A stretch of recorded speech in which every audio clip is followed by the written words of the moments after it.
You're listening to Talkline on Metro News, the voice of West Virginia. You know, there's variety shows, and then there's, well, my variety show. I'm Bill DeFabio, and I bring you the best variety talk in the Ohio Valley, quite possibly the world.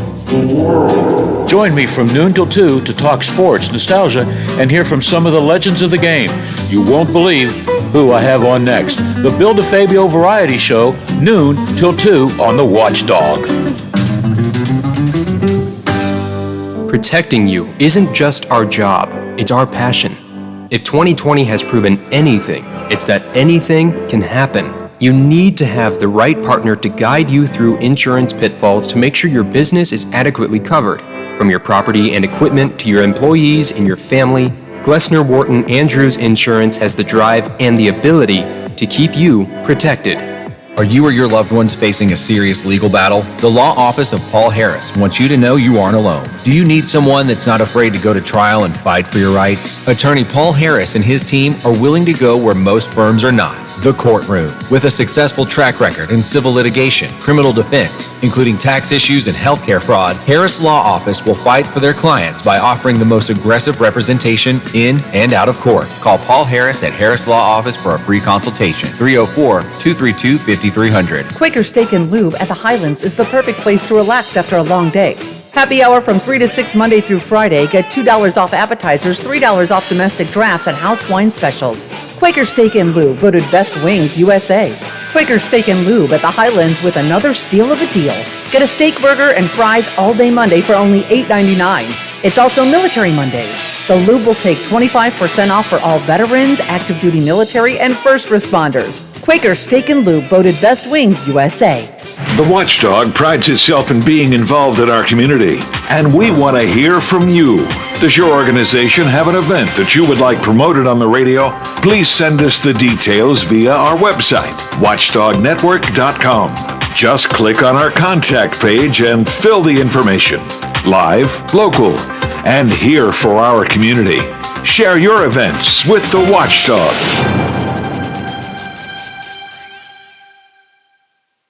Talk 304. Dave, the relocation plan your guest just touted is ridiculous. How will it be paid for? Wait until people see the crappy roads, crappy attitudes of the people here. Taxes here give nothing in return, especially the terrible schools. Waste of money. Well, it's going to be paid for with a $25 million gift from Brad and Elise Smith. And second of all, definitely not going to put you on the welcoming committee. Talk about bad attitudes. Sheesh. 304 Talk 304. Shepherdstown's not in the mountains. Well, it's probably a nice place to live, though. Yeah, I like Shepherdstown. 304 Talk 304. Dave, I think a lower state income tax would be low on the list of factors that lead someone to West Virginia. It's a reliable revenue source. Fix the roads. I talked about that on Friday. I don't feel the big push to do anything with the state income tax. And when I bring it up in conversation with folks, the reaction I more often get is something similar to that. How about they fix the roads? How about we do broadband? It's broadband. To make this remote worker program work for all 55 counties and not just in Morgantown, Shepherdstown, Lewisburg, the 3 pilot cities there, gotta have widespread access to high-speed internet, period, right? So, no need to rehash what we talked about on Friday, but I don't think a lot of you, when you wake up in the morning, first thing on the front of your mind, issues in West Virginia, I got to get rid of that income tax. I'm happy to have the conversation, and I would like us to think a little bit differently rather than just do the same thing we've always done over. The Watchdog is FM 98.1, AM 1600, WKKX, Wheeling. Right now at noon, Ohio's governor urged every resident to get vaccinated at his stop in Steubenville this morning. He had some advice for those who are unsure about the shot. We'll tell you more right now. Thank you for joining us for 7 News at noon. I'm Stephen Ruffing. Vaccine is our ticket to spring, to summer, to freedom. That's what Governor Mike DeWine said during his visit to the Fort Steuben-Malls Vaccine Clinic earlier today. This is DeWine's 32nd clinic he's visited in the past few weeks and says there's no excuse not to get vaccinated now. He praised the work of county health departments and said vaccines will soon be available at private businesses as well. The governor urges people to get vaccinated, but says if they're hesitant, talk to two people, a family member who's been vaccinated and a doctor. We have new information this noon following the fire at the Mitchell Power Plant in Marshall County Friday night. The State Department of Environmental Protection says there was no environmental impact and praised the way employees handled the situation. AEP spokesperson Joel Murray says no one was injured and there was no disruption of electric service. That fire started in a transformer, then spread to a building.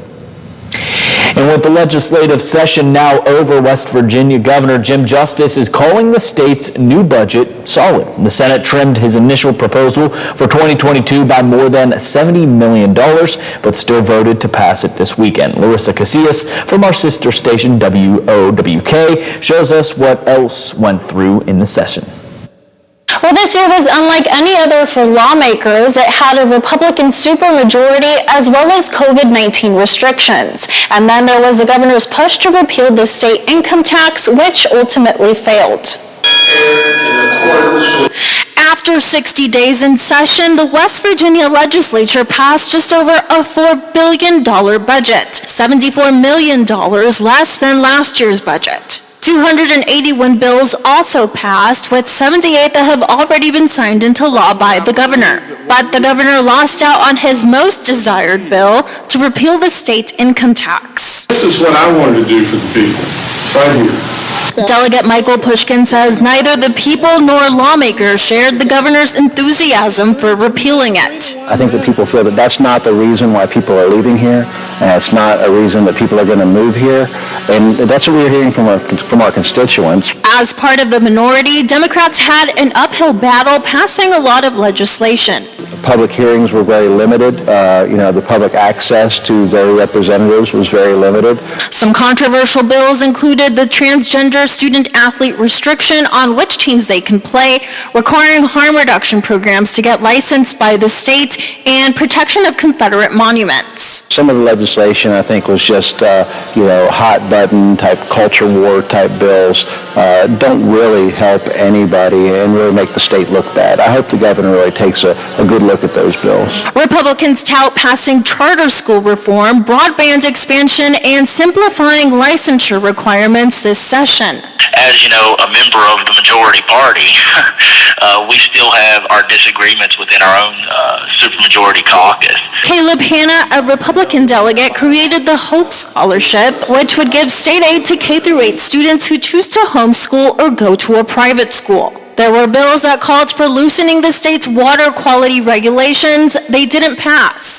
Now, with the session behind him, Governor Justice says he's not giving up on convincing West Virginians to repeal the income tax. It'll be interesting to see if the governor calls us back in for a special session of any sort to readdress this. And the transgender student-athlete bill as well as the harm reduction bill now sit at the governor's desk awaiting his signature. Governor Justice is giving an update on COVID-19 in the Mountain State right now. You can watch that over on our website, WTRF.com, or our Facebook page.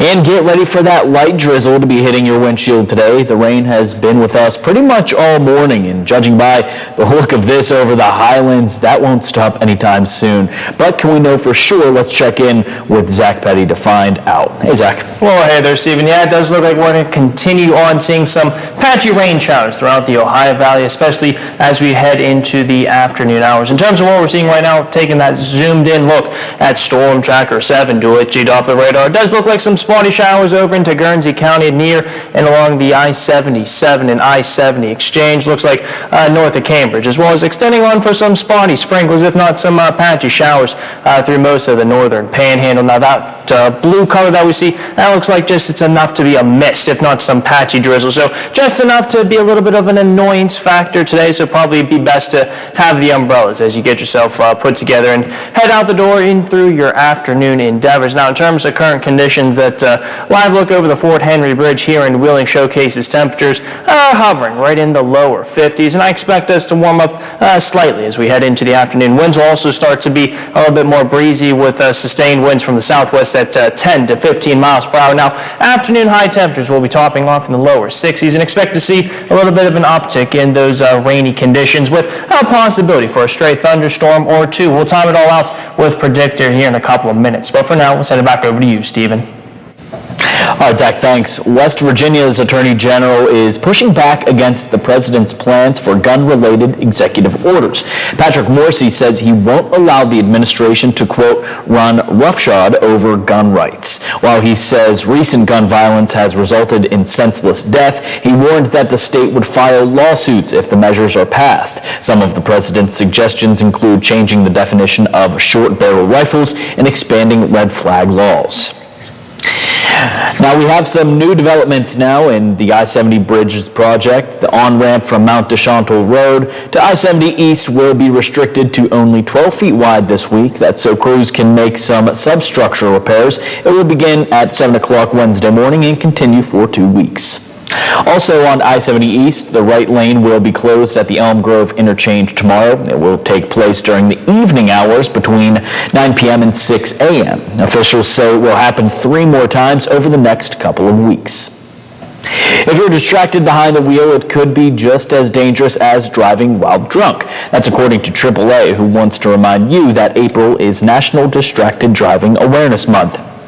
In 2019, well over 3,000 people died in distracted driving crashes nationwide. One poll found that whilst 96% of drivers believed it was very dangerous to text or email while driving, almost half admitted to doing so in the last month. To stay safe, AAA recommends secure your items, put away electronic distractions, and groom yourself before you leave your house.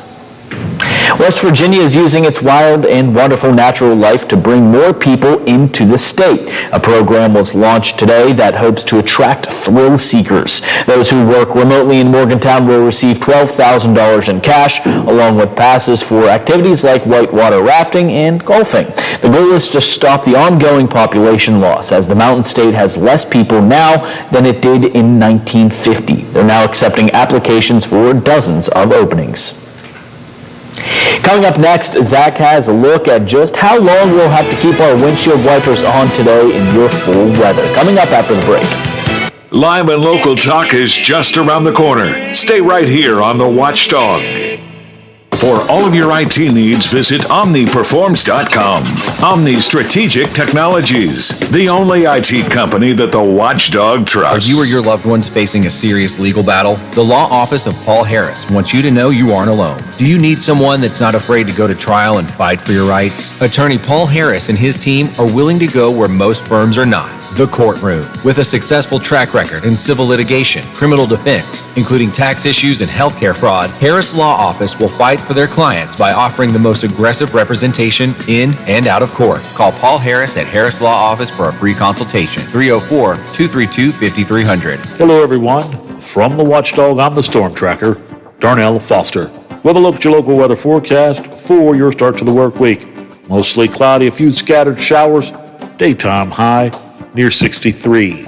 Overnight low of 46 degrees. Under mostly cloudy skies with periods of rain.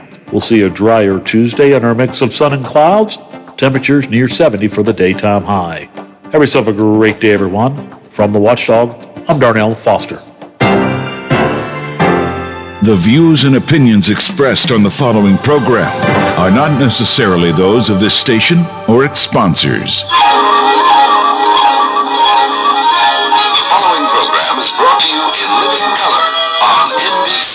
Now it's time for Bill DeFabio on AM 1600 WKKX, The Watchdog.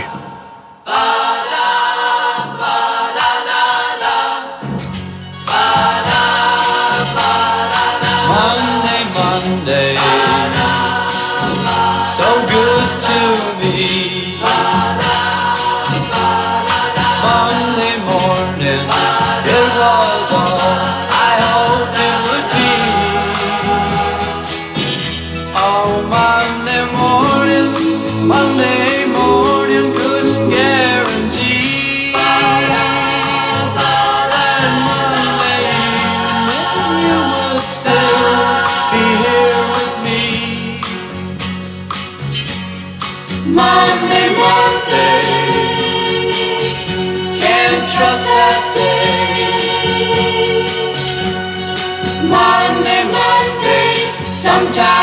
just turns out that way. Oh, Monday morning, you gave me no warning. Well, it's no longer Monday morning, Monday afternoon. I'm here, Lola's here, so we got to get to work for 2 hours on the variety show. I am Bill DeFabio. She is Lola Miller. We're happy to be here. She's happy to be here also from 2 to 5 with Big Rick on the Big Rick Show. So that's your afternoon entertainment. Had to juggle some guests today because of the big story, not only in hockey, but around here. How would you like to be a member of the South Carolina hockey team? You travel, 9 or 10 hours to Wheeling to play 3 games, Friday, Saturday, and Sunday? You played Friday, right? But you couldn't play Saturday and Sunday. Wish I could say it was rained out, but we all know they play hockey indoors. But frozen rain means what? Ice. Was there something wrong with the ice? Yes, I guess there were some divots or whatever Saturday and Sunday, and they couldn't play, and those games will never be made up. Saturday and Sunday's games postponed. Long, how about 2 more longs, Lola? Long bus ride home. I could say South Carolina's got to be frustrated, and even say that the Nailers and the organization frustrated. Hopefully they find out what's wrong with the ice. I guess a specialist is scheduled to visit with Denny Magruder, who's probably getting a lot of phone calls. Hopefully it'll be fixed by Wednesday because the Nailers have a home game on Wednesday. Maybe they can play the game at the PPG Arena. I don't think are the Penguins playing? I don't know. But there were some trades. If you're thinking Jeff Carter could help the Penguins, well, he's 36. He's not like the Jeff Carter that won a couple of rings, won him a Stanley Cup ring and a division ring, all right? With the Los Angeles Kings, he has the experience. And the general manager of the Penguins, Ron Hextall, is familiar with Jeff Carter because he was his boss a few years ago when the Kings won the Stanley Cup championship. And, the Penguins didn't have to give up a whole lot. No bodies were exchanged, just a couple of draft picks. And that's all depending, would it be a second round, a third round, fourth round? They're conditional picks. I don't want to spend 2 hours to explain that. Let's put it this way. Let's see how the season pans out. Do I think it's a good trade? Well, I think Carter can help that third line. Question is he the next Bill Guerin, which I remember helped the Penguins, or is he the next Patrick Malone, who didn't do a darn thing with the Penguins? Remember they got him last year. I hope he's the next Bill Guerin. I don't like it when teams go after guys that's, not in their prime, so to speak. They're ready to drift over into the sunset and retire. Carter in his prime was one of the best in the league. Hopefully he's like Bill Guerin.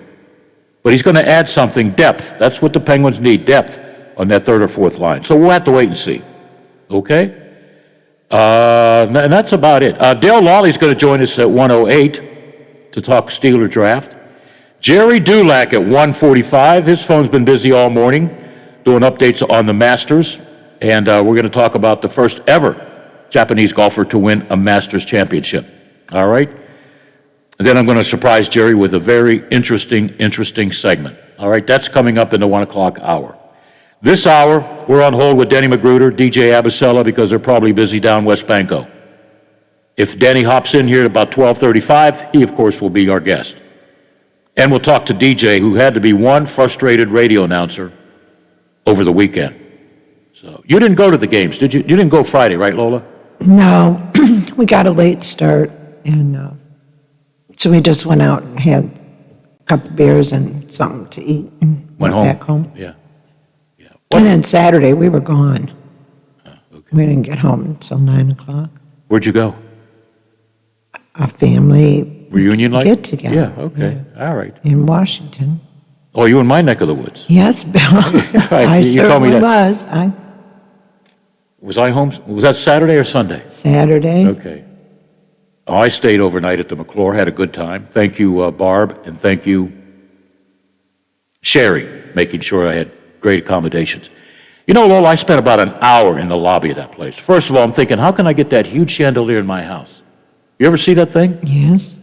And then over in the glass windows, they've had like pictures of former presidents that stayed in that building. A little bit antiquated, but it's got some charm to it, you know? I was trying to get the room that Marilyn Monroe stayed in, you know? Maybe her ghost is there. There's rumors there's a ghost wandering around on the 5th or 7th floor. Maybe that's why they put me on. Maybe that's why they put me on the 6th floor. I ain't afraid of no ghosts. But I'm afraid of Lola if I go over time and, not take a break, which we got to do, right, Lola? Yep. Let's do it, Lola. Lola, Bill, Lola. What a combination. No matter what kind of combination it is, we are definitely the odd couple. Let your voice be heard. This is Big Rick, your host of Real Big Talk, weekdays from 2 to 5 on the Watchdog. Just because my name is on the show, that doesn't mean that this show doesn't belong to you too.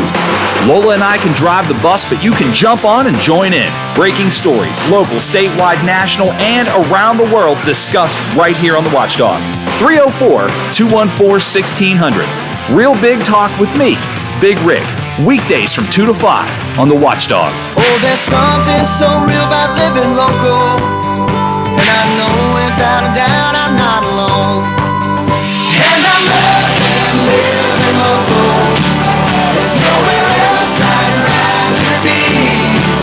Say I'm loving living local. WTRF is working for me. The Ohio Valley is where I love to be. Hey man, what can I get you? Yeah, can I have 2 Coors Lights? You got it. Hey Mike! I need 2 Coors Lights! Sure thing! With a taste as cold as the Rockies, only Coors Light gives you refreshment every time. Here you go. Thanks, Mike. Doing a great job. All right, 2 ice-cold Coors Lights. That's the coldest beer I've ever had. Hey, they don't call it the world's most refreshing beer for nothing. Okay, be honest with me. Do you really have the Rocky Mountains in your beer cooler? You don't believe it? Check it out. Man, that's pretty amazing. I know, right? I can't believe it myself sometimes. I mean, this cooler is only 3 feet wide. Coors Light, the world's most refreshing beer. Coors Brewing Company, Golden, Colorado. With great beer comes great responsibility. 1 in 3 adults has prediabetes. 1 in 3. That means it could be you, your football buddy, your football buddy, or you, your best man, your worst man, you, your dog walker, your cat jogger. While 1 in 3 adults has prediabetes, with early diagnosis, prediabetes can be reversed. Take the risk test at doihaveprediabetes.org. Brought to you by the Ad Council and its prediabetes awareness partners. Clearview. The Watchdog is protecting your yard. Join Howard Monroe, Hoppy Kercheval, Bill DeFabio, and Big Rick for the best live and local talk in the Upper Ohio Valley and beyond. Clearview trusts the Watchdog. Wheeling Coin and Hobby on 10th Street in Wheeling, next to the Bridge Tavern in downtown Wheeling, wants to buy any and all unwanted gold and silver jewelry. They are paying top dollar for 10, 14, 18, and 22 karat gold plus 925 sterling silver. They also want to buy collectible coins and paper money from before 1933. Wheeling Coin and Hobby is open daily from 9 a.m. to 5 p.m. Monday through Saturday.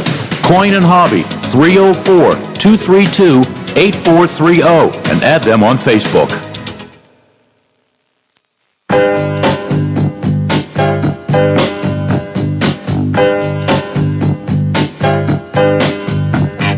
Sometimes I'm right and I can be wrong.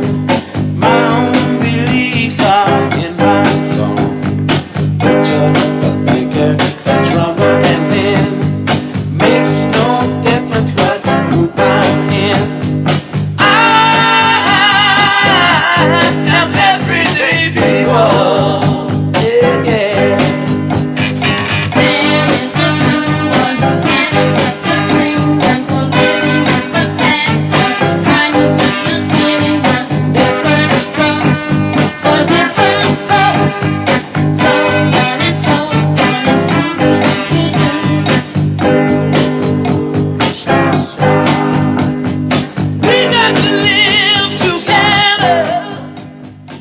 little bit of Sly and the Family Stone for you on this Monday afternoon. Later, we're going to hear from Earth, Wind, and Fire. I know that's one of Lola's favorite groups, too, so, all right. Two great groups coming up here. We love playing great songs, okay? Question of the day for you, Lola. You ready? Yep. What do the Tigers and the Pirates have in common this morning? Or I should say this afternoon. They're both losing. Yeah. And what else? Wow. They both have identical records. Oh, well. 3 and 6. Great. The Tigers, bad news. They've lost 4 in a row. The Pirates have won 2 in a row. Oh, let's order some World Series tickets.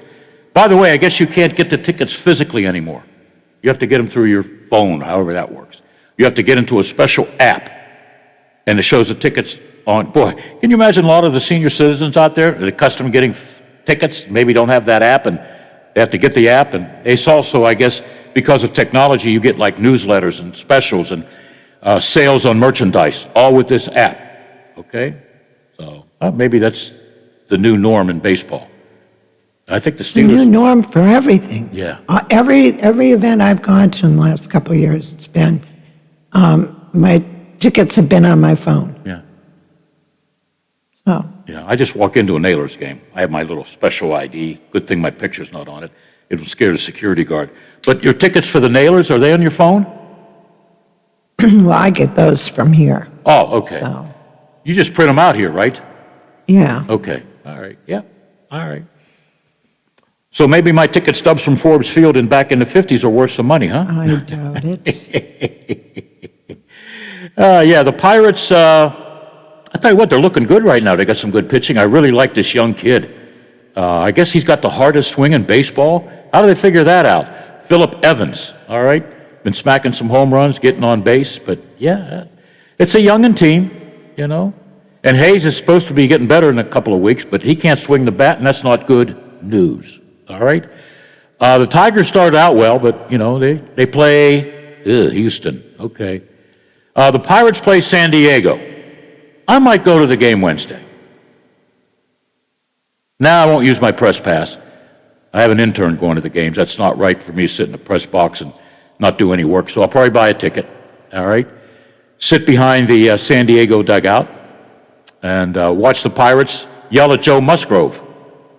That's got to be strange. Joe Musgrove a year ago was a Pirate. He still has a lot of friends on the Pirate roster. Most of them were cheering like hell last Friday when he pitched a no-hitter. Okay. There's already some negative about that. Well, you know, early in the season, the pitchers have advantage over the hitters. It's a no-hitter. It's a no-hitter, whether it's April 8th, 9th, or July 5th, 6th, you know? He made some history, all right? He's pitching Wednesday, yeah. San Diego has a pretty good team, 7-3. They went out and spent some money. What'd they spend on Tatis, Lola? $400 million? Wasn't it $400 million for? I think. Yeah. I think I could live on that, Lola. Yeah. But he's out of the lineup. He hurt his bat swinging.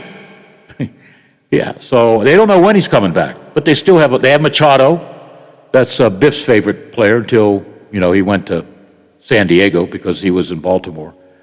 We thought he was going to go to the Yankees because, you know, they have the money to spend. And Machado at the time only signed a deal for $300 million. What's $300 million in baseball, right? But that should be interesting. Joe Musgrove comes home, his first start since throwing a no-hitter. Boy, oh boy. Yeah, I'm going to go. I'll go real early, you know, spend some time on the north side, try and sneak into the Steelers facility. That's on the south side, but still. With the draft coming up, we're going to have one of the guys that knows a little bit about the draft. Of course, everybody is speculating on who the Steelers would draft. Nobody really knows. Even the Mel Kipers of the world doesn't know, and half the time he's wrong. But you know what? These guys get paid money to do draft shows, so I don't speculate. I just think the Steelers, as Chuck Noll would say, will draft the best player available. You know, I know that the quarterback from Ohio State and Mike Tomlin had a little meeting at the Ohio State workout. And, you know, Tomlin was seen smiling, laughing, and everything. And people are saying, wow, the Steelers are going to get that quarterback. No, he's probably just talking to him because it was the Ohio State Pro Day. So you had scouts from all the teams there, including a nice representation of Steeler officials, okay? And it's the norm to be talking to players that you might be interested in drafting. So, for all I know, Tomlin said, hey, kid, how's the family, you know? take it from there. All right? So it's going to be interesting with the draft coming up. I watch all the draft shows and laugh. I was laughing at Ray Fittipaldo yesterday with his, he's got the offensive lineman. He's come up with 7 or 8 drafts already, so you know he's going to hit on one of them, all right? But he'll be on later in the week along with Jim Wexell, Dale Lawley, who happens to work with the Steelers and the flagship station, so he's got a little bit insight. But he told me yesterday, I don't even know, Bill, what they're going to do, so whatever. We can all speculate. That's why we have a couple of weeks or months before the draft where people can speculate and have some rumors and hear some rumors, make up some rumors. But that's cool. That's cool. I can't wait to talk to Jerry Dulac. So that's all coming up. Let me tell you what's coming up today or tonight. John Marshall at Lindsley, WVLY Baseball, 7 o'clock. You want to look ahead to Wednesday? WVU Baseball versus Marshall on both radio stations at 7 o'clock, WKKX, WVLY. Oh, let's finish out the week, since I got it right here in front of me. On Thursday, Wheeling Central at Magnolia, only on WKKX at 7:30. And then on Friday, this one will be a good basketball game, but it's WVU's baseball team taking on Texas Tech. That's at Texas Tech, WKKX/WVLY at 7 o'clock. All right?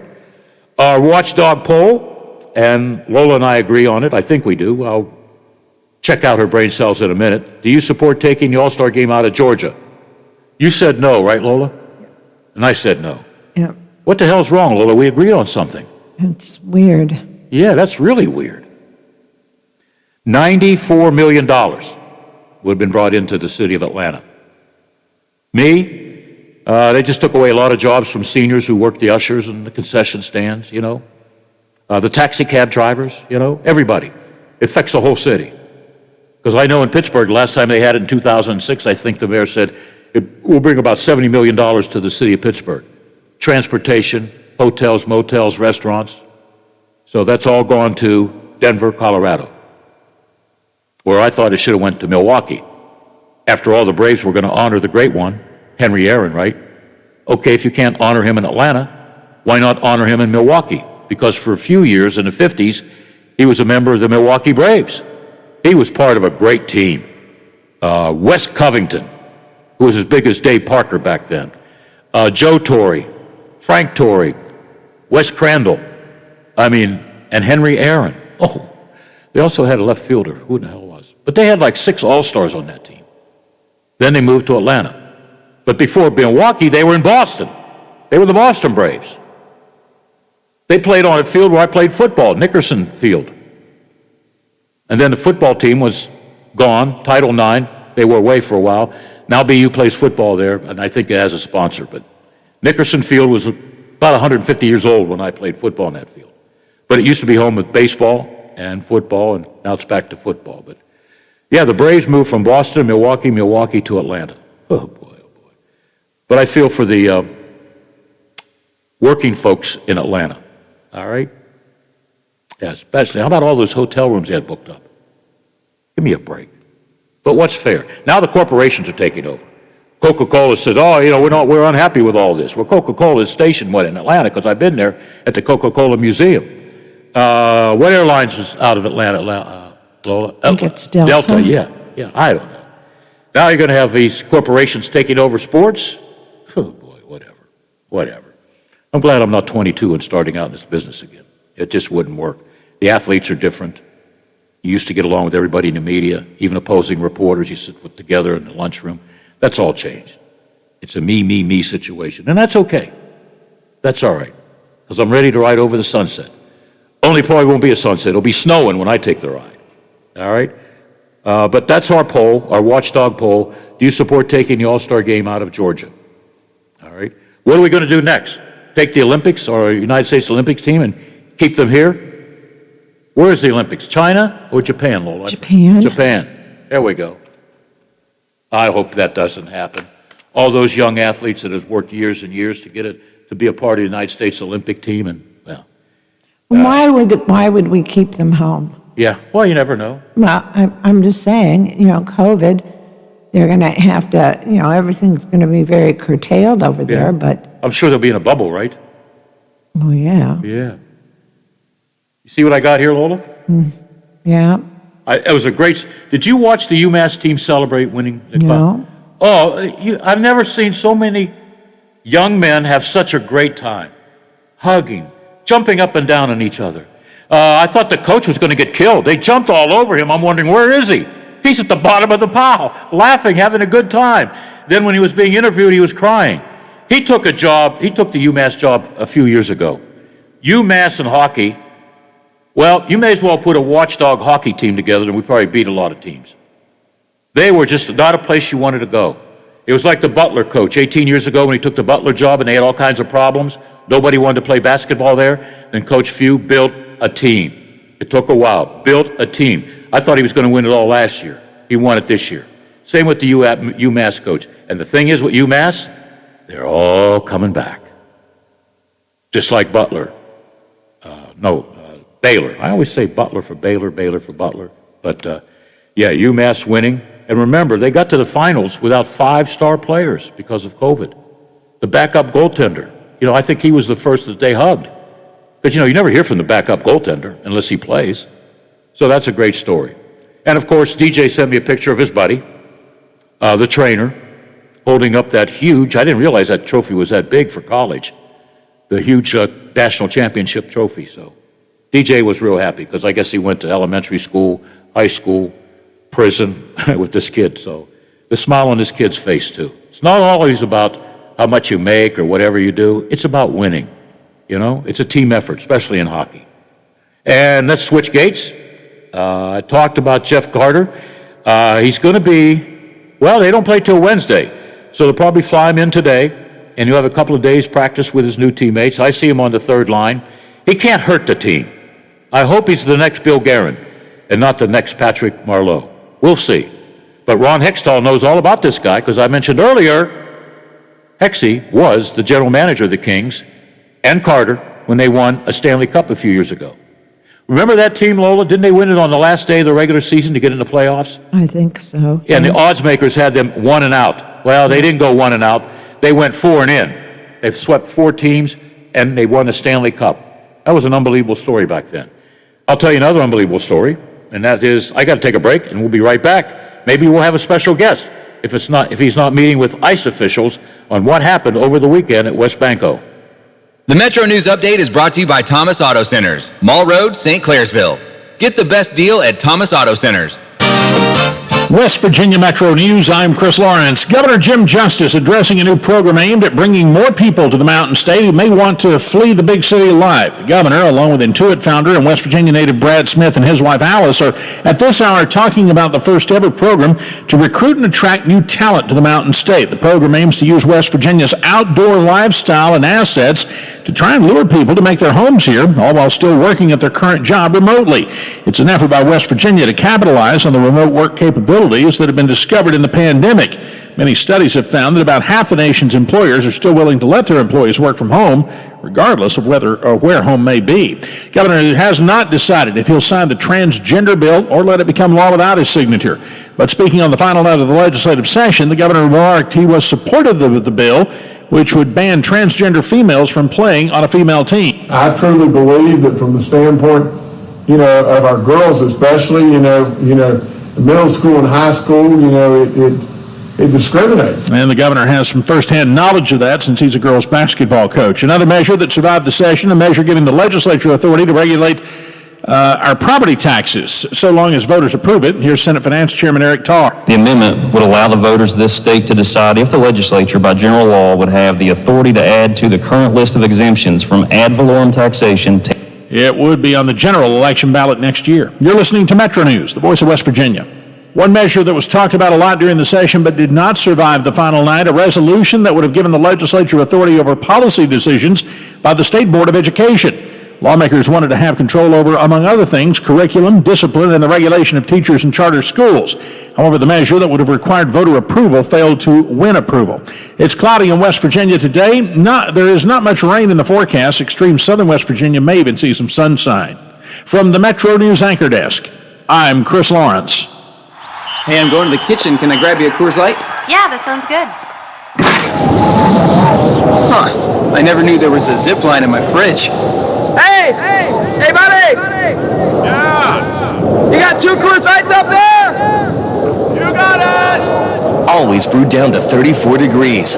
With a taste as cold as the Rockies, only Coors Light gives you refreshment every time.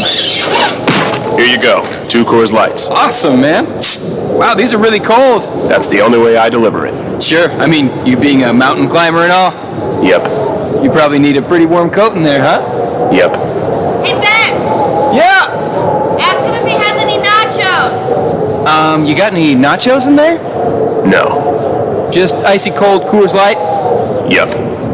That makes sense. It is the Rockies. Coors Light, the world's most refreshing beer. Coors Brewing Company, Golden, Colorado. With great beer comes great responsibility. Over the years, you've brought opioids into your home. They helped when you were in pain, and you held on to them, just in case. But holding on to opioids puts your family at risk. Learn more at www.fda.gov/drug disposal. For all of your IT needs, visit OmniPerforms.com. Omni Strategic Technologies, the only IT company that the watchdog trusts. Now, during the Jim Robinson Ford Lincoln Toyota Pre-Owned Super Sale, select from over 80 vehicles in stock starting under $5,000. Most are local trades, many with one owner. Hurry to Jim Robinson at the Highlands, home of lifetime powertrain protection. Now, during the Jim Robinson Ford Lincoln Toyota Pre-Owned Super Sale, select from over 80 vehicles in stock starting under $5,000. Most are local trades, many with one owner. Hurry to Jim Robinson. There are everyday actions to help prevent the spread of respiratory diseases. Wash your hands.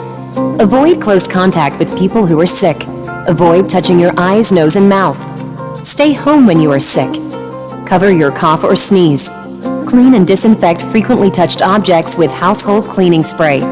For more information, visit cdc.gov/COVID-19. This message brought to you by the National Association of Broadcasters and this station. What is Real Big Talk? Well, it's an honest conversation that you can be a part of no matter which way you lean. I'm Big Rick, your host of Real Big Talk, and I invite you to join me, Lola, and the rest of this community to discuss our world and the events that unfold daily. Be a part of the conversation at 304-214-1600. Real Big Talk, weekdays 2 to 5 on the Watchdog.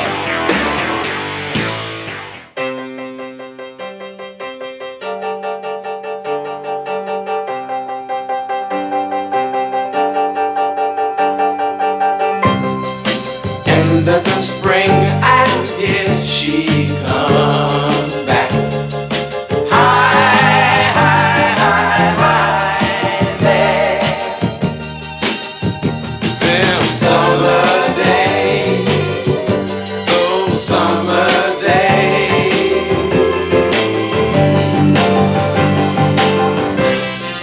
That's when I have most of my fun.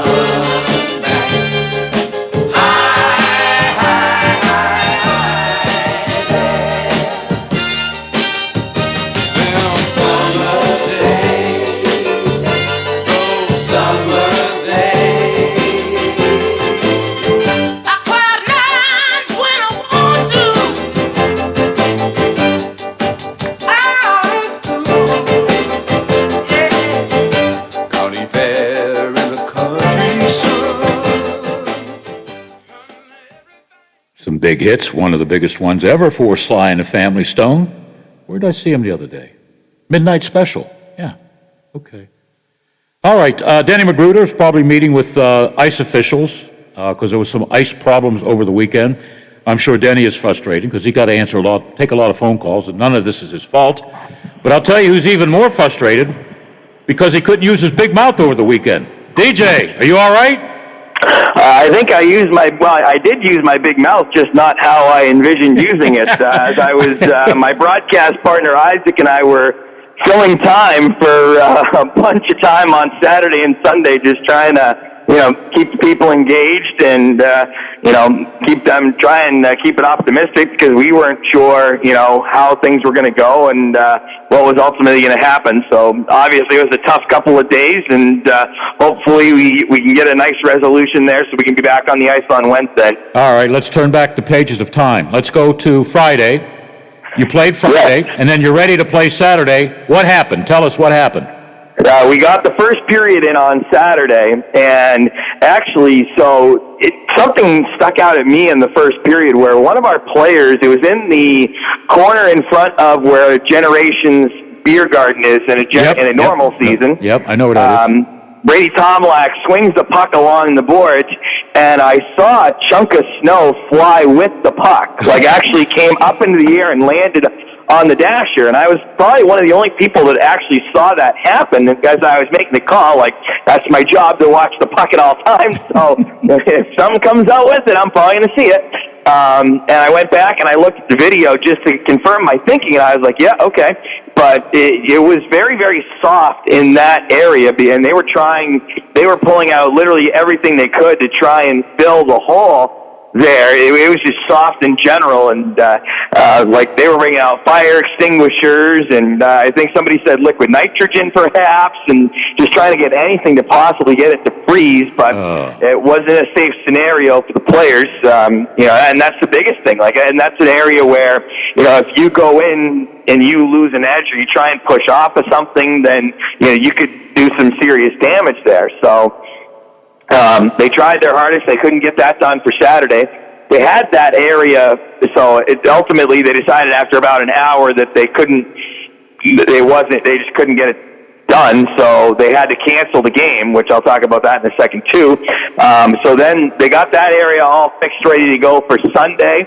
So we took the ice on Sunday, and about 3 minutes and 10 seconds in, we had another area act up where it was getting very soft, and the ice was coming out, so it was basically creating a hole. So, obviously they looked at it again and saw what they could do, and they just couldn't make that work. And then so had to cancel Sunday too.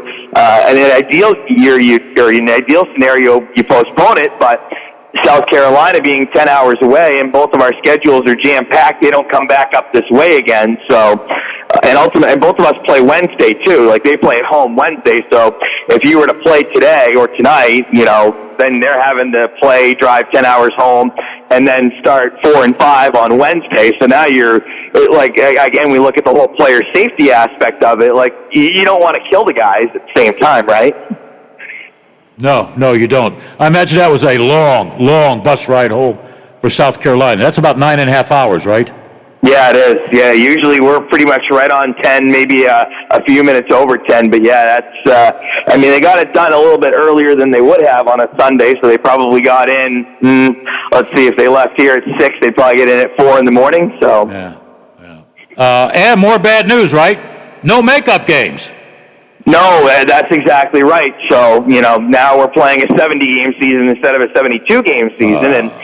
And yesterday we only got, less than 4 minutes in. It was no score. So that one was kind of, it was what it was.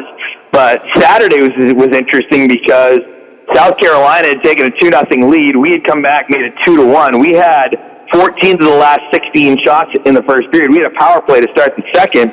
So that's kind of one where, they're in the lead, and they're higher than us in the standings, so they were probably like, oh man, really could have used that win, but at the same time, we were coming. So there's no telling what direction that game could have gone, and both of us could have ended up with points realistically, but now standings go off of points percentage, which they were anyways this year because of COVID, but now the scenario that puts our conference in a points percentage happens to be because of ice, which you would have predicted that. Yeah. I know this word's been used and overused and abused and everything, but if you're looking for excuses, could we blame the weather because it was relatively warm over the weekend? We're kind of thinking about that going forward here now, too, because we've got still April, May, June left to go. We finished June 5th, so you're hoping it's not. I'm not sure how much the weather played into the fact. Warmth. Humidity is the deciding factor on a lot of it with ice quality, to be honest.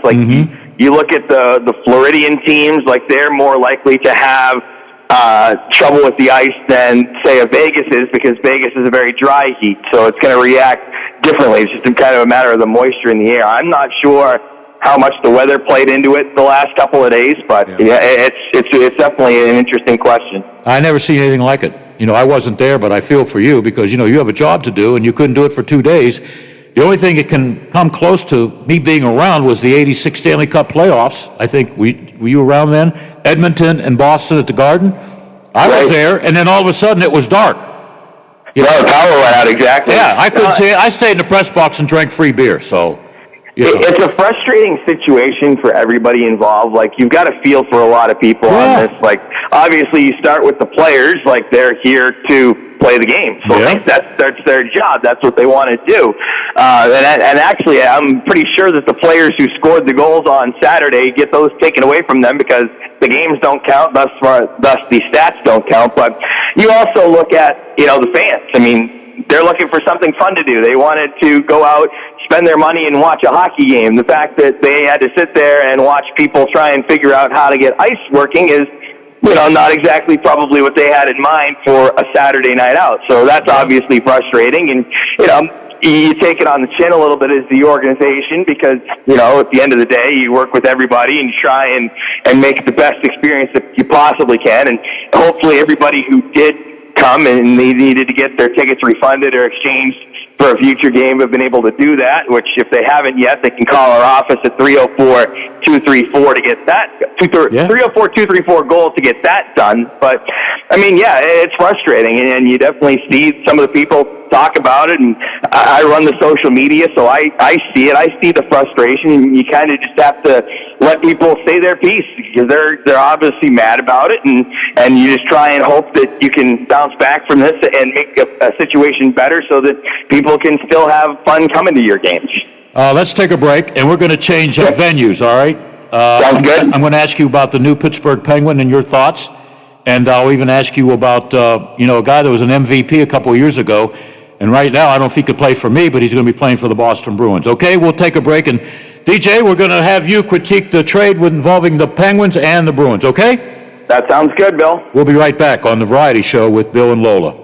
The West Virginia legislature failed to pass their bill protecting Confederate monuments, but when it comes to Confederate monuments, there is no common ground. It is a very polarizing issue. We'll talk about that tomorrow with Karen Cox, who's written a book about Confederate monuments. It's called No Common Ground. We'll also talk about a blackout at the Iranian nuclear site. They say Israel's behind it. Tom Squidieri, our D.C. reporter, is in with us to talk about that, and we'll continue to wrap up the legislature in West Virginia. Howard Monroe here. See you in the morning. 7 o'clock, the Watchdog Morning Show. Does your dog need groomed or walked? Are you looking for a pet sitter or dog boarding options? If so, call Dirty Paws, Wheeling's newest pet care service, providing the Ohio Valley with everyone's pet care needs. Check us out on Facebook at Dirty Paws WHG or call 304-639-7754. Hi, this is Joe Mullins with the Radio Ramblers. We've been thankful to perform throughout the state, the U.S., and beyond, featuring bluegrass music, homegrown here in Ohio. We are certainly ready to get back on stage in front of audiences and at festivals and concerts after we have enough people vaccinated in the state. The COVID-19 vaccine will let us all get back in business doing what we love. Please roll up your sleeve. Ohioans have come a long way, and we can't afford to stop our efforts now. Don't procrastinate. Vaccinate. To schedule a vaccine appointment, see gettheshot.coronavirus.ohio.gov or call 1-833-427-5634. That's 833-427-5634. Do it today for a healthy Ohio as soon as possible. 1-833-427-5634. Ohio. I'm heading home to you. Hey man, what can I get you? Yeah, can I have 2 Coors Lights? You got it. Hey Mike! I need 2 Coors Lights!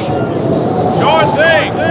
With a taste as cold as the Rockies, only Coors Light gives you refreshment every time. Here you go. Thanks, Mike. Doing a great job. All right, 2 ice-cold Coors Lights.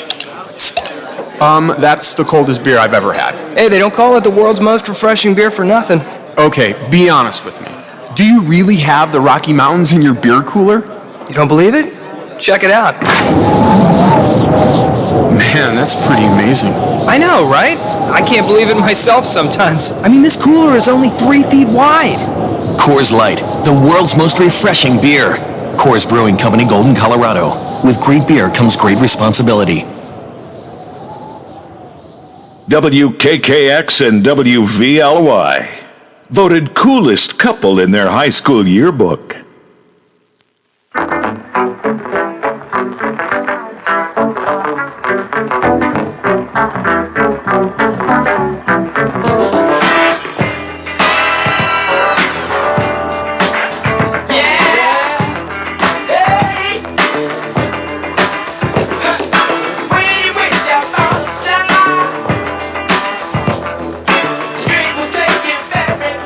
Well, I asked DJ Abasella to kind of shy away from what happened and what was supposed to happen, play a couple of games that were canceled because of bad ice. We're going to now talk about the mother lode, the Pittsburgh Penguins, okay?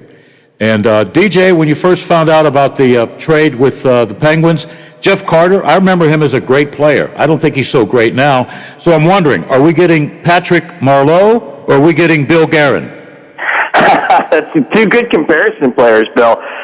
I'm one of those where I tend to shy away from the veteran deals. I just, for whatever reason, I've never really liked them. Everybody likes to go to they bring character to your locker room and all this other mumble-jumble nonsense. But I guess the first thing is they didn't have to give up much for them. They went with draft picks, which if you watch what Brian Burke tends to do in his trades, that he tends to be very willing to part with draft picks because he likes guys that he knows who they are, as opposed to a draft pick who is a question mark. You don't know who you're going to get until A, you draft them, and B, you see what they turn out to be. So that's one of his philosophies. Carter's not the player that he was in Philly. Let's go ahead and just put that right on the table. Has he won championships with LA? Yep, sure has.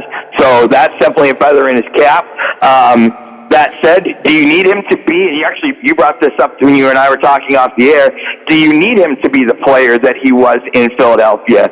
No, not really. You don't. You pretty well need him to be a bottom six type player, and center depth is always a huge thing. Like, you can never have too much of it. So ultimately, yeah, this could end up working out in Pittsburgh's favor. Yeah, all they gave up was a third-round draft pick in 2022, fourth-rounder in 2023. Of course, the language changes if the Pittsburgh Penguins go to the Stanley Cup Finals, but that's way down the road. You know, I applaud the addition because they didn't have to give up a player.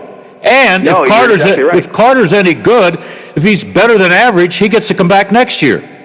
That's exactly right. It's more than a rental player. So, this will be an interesting thing to see how he fits in. I mean, I'm sure he'll probably be excited to be on a contender, so I bet you that mentality will be strong. And he's a good two-way player, too. Like, that's something that I think LA has really transformed him, where Philly, he was definitely looked upon, like I said, more of a top six scoring type, but now he can play all sorts of different roles. And like I said, I think you can never underestimate the need for center depth. And I think that's a huge part of it. Yeah, and you know what? Maybe the Penguins are not done, all right, because the trade deadline is coming up in a few hours. They might make another move for a big winger. Well, you see everybody else is making moves right now. I mean, Tampa made noise by adding David Savard on their blue line. Toronto's made some big additions by getting Nick Foligno, and I'm honestly shocked they added another goalie because Anderson's been their one all year. Jack Campbell's 11-0, and now they just picked up David Riddick from Calgary. So Toronto's got 1, 2, and 3 coming at you in a wave. So, and then obviously, I'm sure we'll talk about this in a second, but the Boston trade for Taylor Hall. So everybody around the Islanders last week and this week too making moves where, it's funny, like, Pittsburgh's done a good job. They're right there. They're only, 2 points out of the division lead? Yep. So, you almost look at yourself and go, well, things are going fine. But then once you see everybody else around you doing stuff, then you start to question, like, oh, do we need to do something? Or, like, are we really sure that we're good enough as it is? It's kind of that reaction when everybody else around you does it, and it's like your parents saying, well, everybody else jumps off the bridge, are you going to too? And they're like, no, I guess we are going to jump into the trading pool. Yeah, I'm not going to argue with Ronnie Hextall because he knows all about Jeff Carter. So if he says he can help, Might not be a big help, but he might be, what, third, fourth line? No, that's right, and good point, because Hextall would have had him in L.A. for those Stanley Cups. Yep. So, and if they make another move, if they don't have to give up a whole lot and get that big winger or whatever, or a tough guy, whatever. Now, Taylor Hall, you talk about a head case. What's wrong with this guy? He was an MVP a couple of years ago. It's an interesting one because you talk about him. I've always ripped on Matt Duchene in the past, who has a lot of talent, but seems like he is not exactly a well-liked locker room guy. With Hall, I don't know how much of it is him or how much of it is the teams around him. Like, you look at his stops along the way. So we start with Edmonton, which was his first team, and they just went first-round draft pick crazy, but they don't play defense in Edmonton. They never have, and so far they never will. So that pretty much knocked Edmonton out of the mix every year. Then he goes to New Jersey, which he was it. Like, let's look at that team. Like, I think he led that team in scoring by 40 or 50 points the year that he won the MVP. Yep. So pretty much he's on a ship all alone. Then he goes to Arizona. Not bad, upcoming team, but not a very offensive team either. You look at the way they've played this year, and when they line up against a team like a Colorado or a Vegas, like, they're getting run out of the building night in, night out. So, that was another team, probably didn't suit him. Buffalo's garbage. I mean, let's just call a spade a spade. So now he actually finally gets to go to a potential legit contender in Boston. So let's see how this works out. There's already established pieces there in Bergeron, Marchand, and Pasternak. So where do you put? Here's the question: where do you put him? I don't know. Because that's like, he's going to want to be a top guy because he is a top guy. He's a former MVP, but he's a left side guy. You're not taking Bergeron, or you're not taking Marchand away from Bergeron. No. Well, he's already said, he's already said to the Boston Globe, or the Boston Globe reporting this a few minutes ago, he wants to sign a contract extension with the Bruins following the trade. Interesting. So maybe, I mean, it's a big piece. Like, there's no question. Like, it's a block. That's the blockbuster so far is him going to Boston. I mean, if it works out, wow, it's an electric trade. But you got to make sure that it works out, and you got to make sure that he's on the right line so that he's happy and he's successful. Yeah. So he's only 29? Okay. Yeah. There you go. So we'll see. If he's anything like the MVP of a couple of years ago, I think the Bruins have done well. And, Pittsburgh plays the Bruins in a couple of games, too. Yeah, so that ought to be interesting. Yeah, definitely. That ought to be interesting. Well, thanks for the update on the ice problems. Yeah. And the Penguins trade and the trade of a big name, Taylor Hall to Boston. While we have about a minute, congratulations to your friend from UMass. Yeah, that was awesome. He sent me the picture after the game. Yeah, I know. You sent it to me, and I'm thinking, that's DJ's childhood buddy holding that. Yeah. That trophy was bigger than your buddy. In the locker room in Pittsburgh. That was super cool. I'm going to have to call him this week and shoot the breeze, but that was really cool to see. Yeah, that was really cool stuff. So you get any updates on the ice, let us know.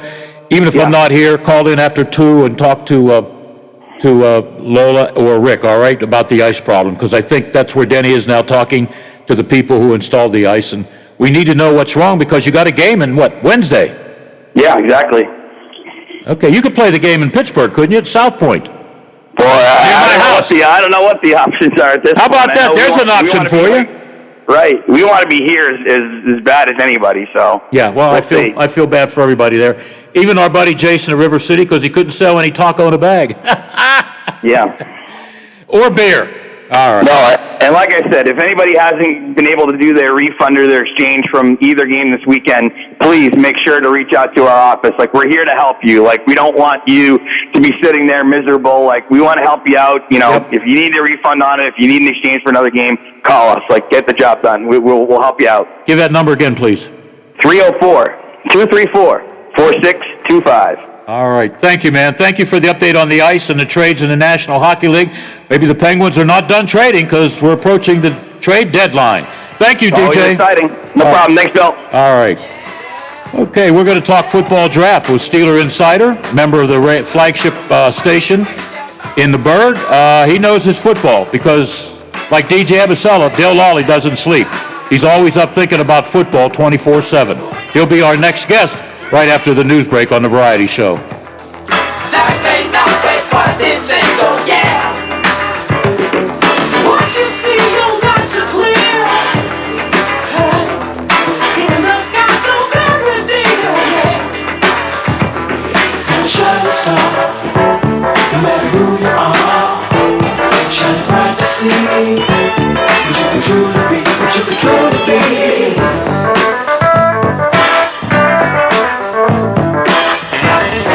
The Watchdog is FM 98.1 W251CY, AM 1600 WKKX Wheeling, FM 97.7 W249DU, AM 1370 WVLY Moundsville.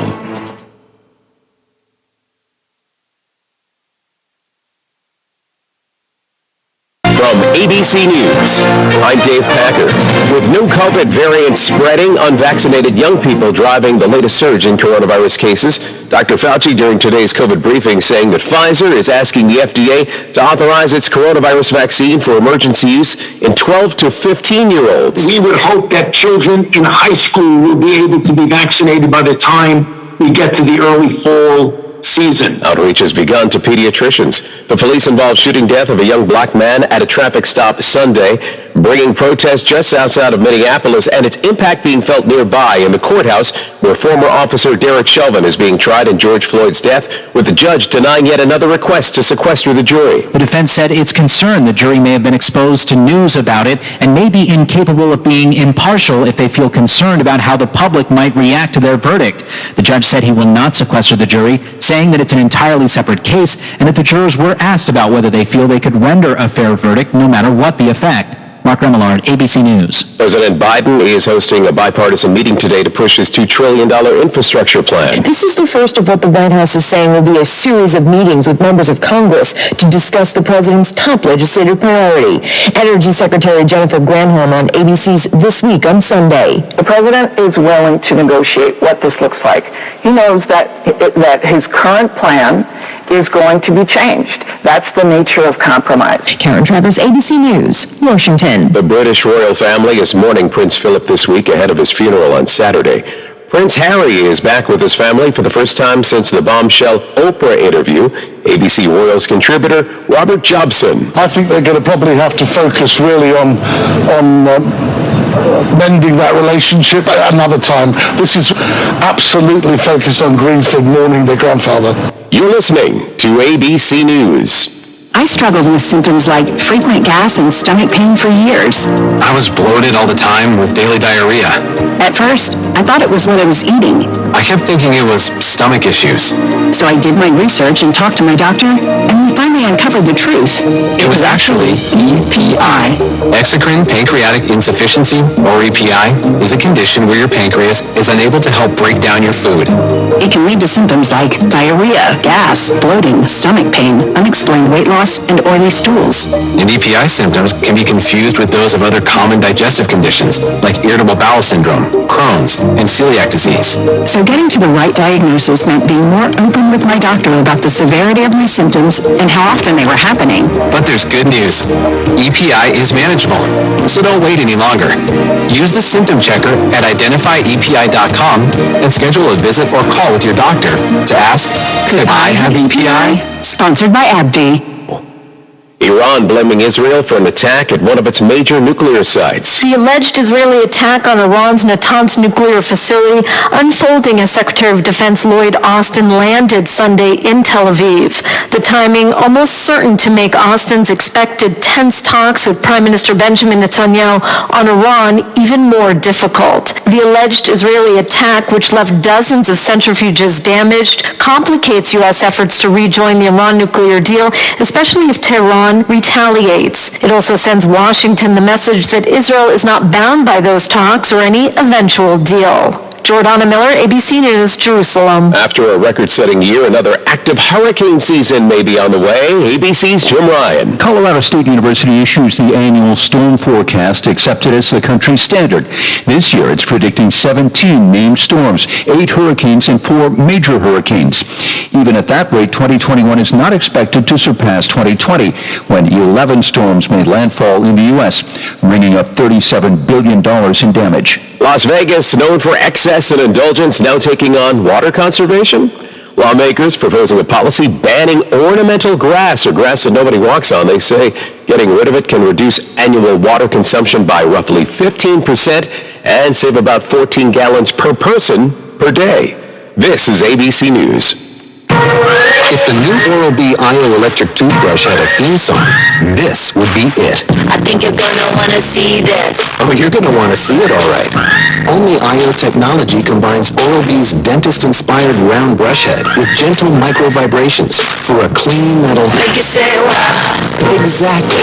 Get the wow of a professional clean feel every day with the new Oral-B IO. You're gonna see what everybody's talking about. Oral-B. Brush like a pro. Dave Packer, ABC News. This is ONN. On the Ohio News Network, I'm Daniel Barnett. A bill is being introduced today that would put a cap on how much property taxes could increase for some Ohioans.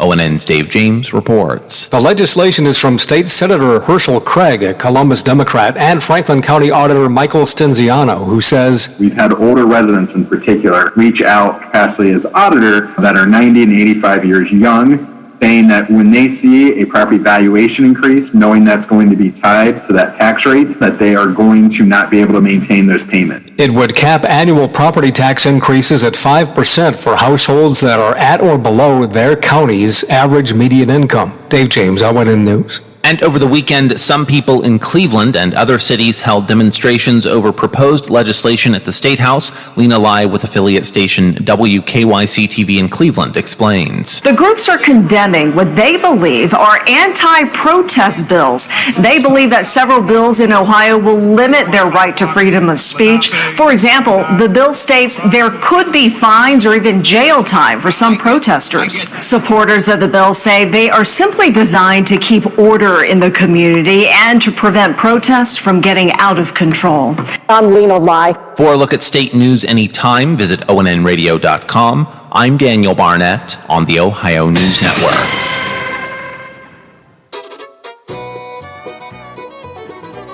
Hi, this is Joe Mullins with the Radio Ramblers. We've been thankful to perform throughout the state, the U.S., and beyond, featuring bluegrass music, homegrown here in Ohio.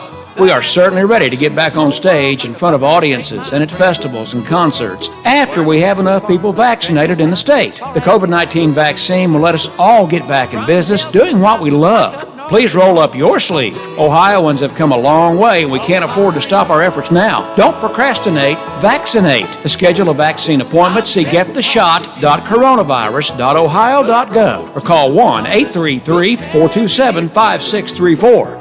That's 833-427-5634. Do it today for a healthy Ohio as soon as possible. 1-833-427-5634.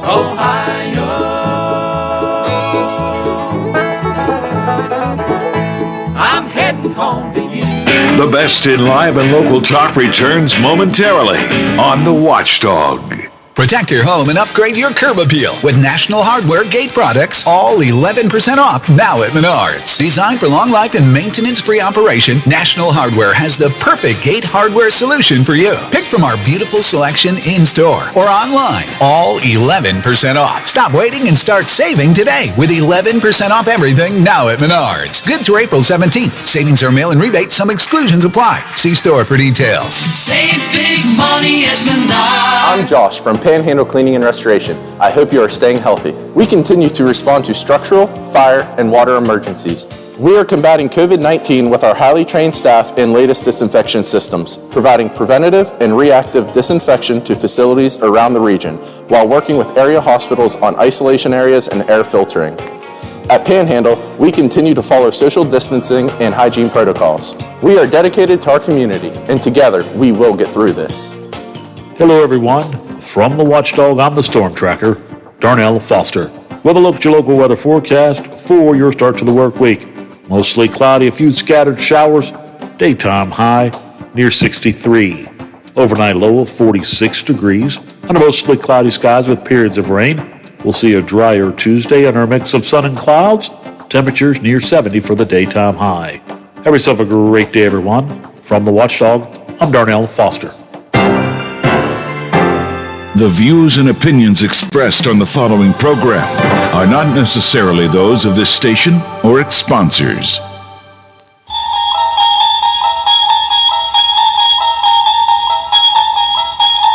You unlock this door with the key of imagination.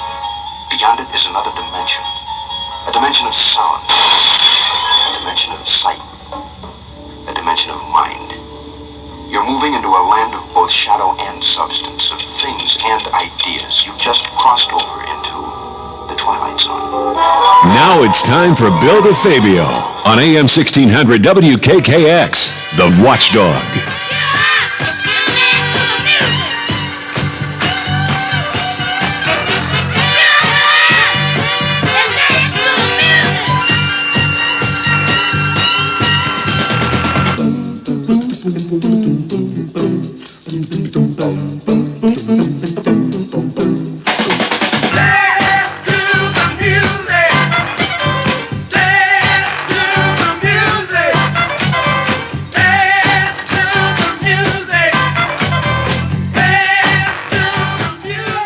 And we're going to dance to the music, directing the music, Dale Lawley. Hey, Dale, how are you? I'm good, Bill. I always enjoy a little Sly and the Family Stone. Yeah. You know, we got to get a intro song for you. Down the road, is there anything you want us to play for you? I can't, I'm of all music genres, so it really doesn't matter. Okay, you have a favorite group? Again, I listen. If you look at what I have on my phone, it covers the gamut of musical genres. I'm all over the place. Okay, I don't know if you heard the Twilight Zone intro, but I have the key. I did hear that. I have the key to imagination. You know, I'm also in shadow, but I don't know about substance. But I got the key to imagination. I'm going to help you break a Steelers story, okay? Okay. John Kolb and Larry Brown had some blood work on. They will be cloned, and they will be drafted by the Steelers. How do you like that? Wouldn't be a bad idea for them. They do need to fix that offensive line, but they might be happier if you could clone Jerome Bettis or Franco Harris for them. Yeah, that's true too. That's true too. Of course, I don't call it the draft of football. I call it the draft of speculation because everybody speculates. Everybody has an idea who's going to be drafted, who's not going to be drafted. I'm sure it's going to be played out of this world that Tomlin spent some time with the Ohio State quarterback talking, during pro day. So I don't know how people are going to take that. Probably Mike was just asking him, how's the family, I don't put anything into that. But, it might be a story elsewhere, but, everything is different in sports.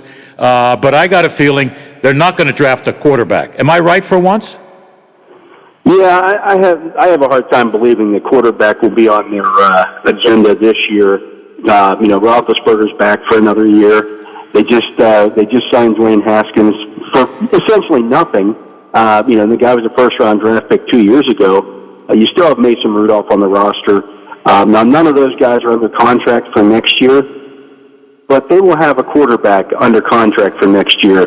Really, to me, going out and drafting a quarterback this year would be kind of a waste of a draft pick because, quite frankly, as happened with Mason Rudolph a couple of years ago, his rookie year, he basically got no practice time, very little practice time anyways, other than running the scout team. When you're running the scout team, you're not running your team's stuff, you're running the other team's stuff. So what really are you learning there? So they can go get their quarterback next year.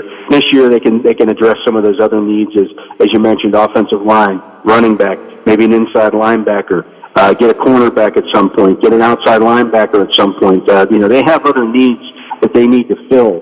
They've got to replace that Pouncey guy somehow. Yeah. And they haven't really done that in free agency. So there are some definite needs there that they have to fill, that taking a quarterback who's not going to play it all this year would simply be kind of a waste of time. Yeah, I try and watch a little bit of NFL Network, see if I can learn anything, and usually I pick up something. But I was impressed with, I think it was a 90-second video of this O lineman from Northwestern, Slater?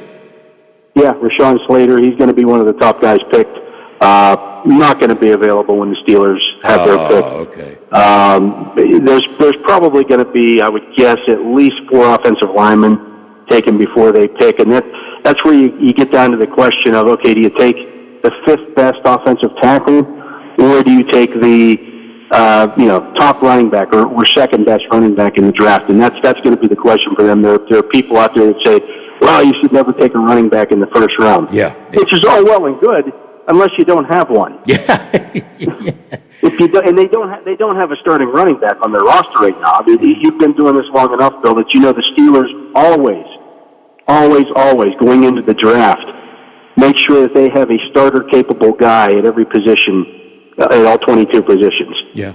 In their starting lineup, and that's the one this year. BJ, if they had to start play a game the Wednesday before the draft, the night before the draft, they could line up with BJ Finney at center and be fine. Yeah, I agree. Yeah. But they don't have a starting running back.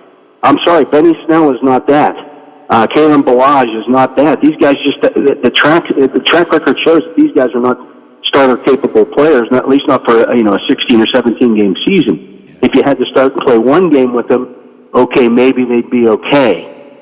But they're just not lead running backs, and to me, that's the biggest need on the team, on the roster. I mean, you could certainly upgrade some other positions, like inside linebacker next to Devin Bush. Maybe if you go find a better slot cornerback or something like that. But to me, that running back spot is the one that really stands out, with center being the second most. Yeah. Jerome Bettis works at his restaurant. Maybe he'd get in shape and come back. What do you think? I don't know. I saw him in that commercial that he did. I can't remember which insurance company it was for or whatever it was for, with him running the football, and he wasn't exactly very nimble at the plate. No. I hope he gets a job real soon. What's the status with James Conner? Is anyone interested? At this point, I think teams are going to wait until after the draft. And I'm not saying that he couldn't be back with the Steelers. Let's say they don't get there. There are three running backs in this draft that to me are starters from day one.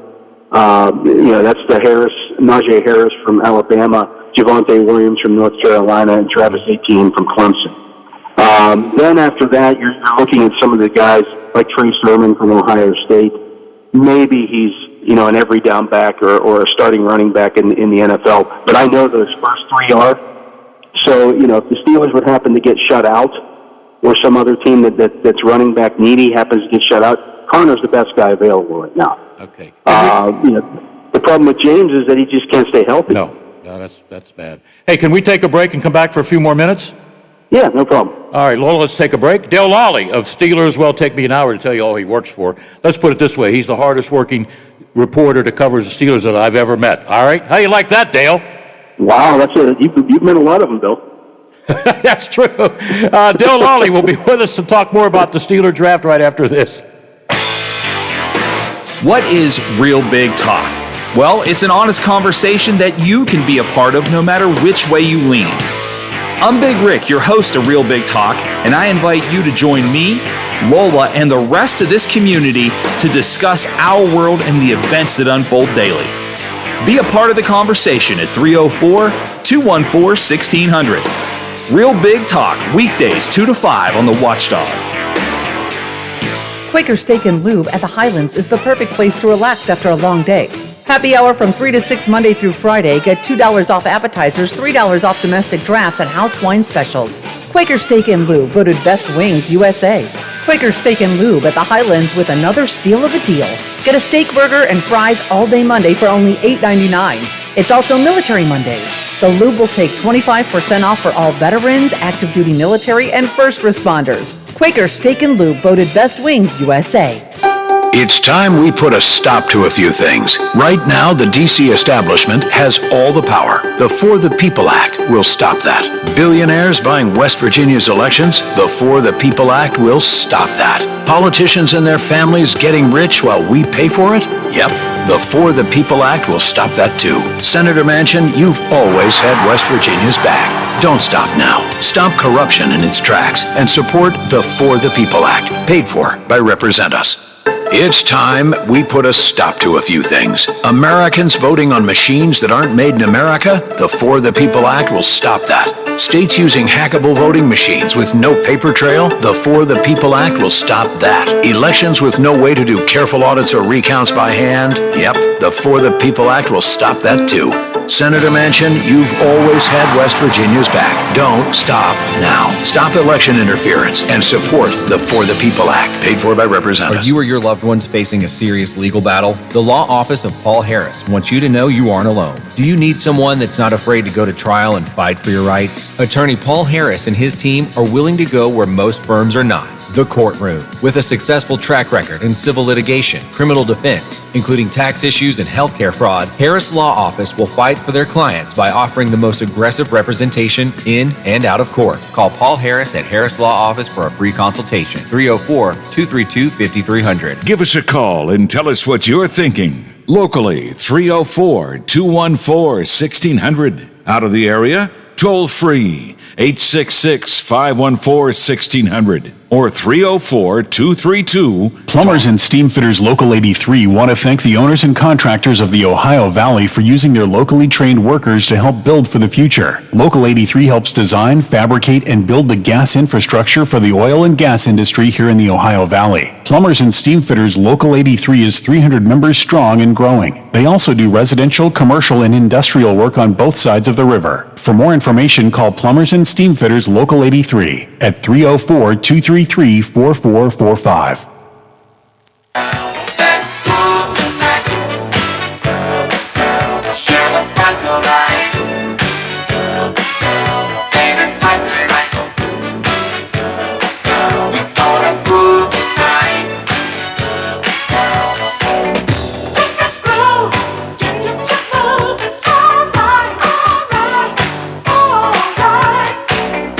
And we're back with Dale Lawley of Steelers Digest, Steelers Radio Network, DK Sports.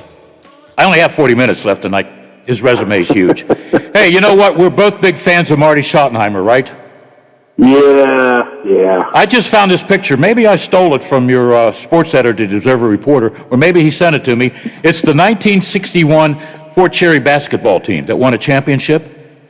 Yeah, that was in our book when I was still at the Observer Reporter. We did a book on the best teams of each high school in the area, and of course that one was the one for Fort Cherry High School. That was their first year in existence from when they merged.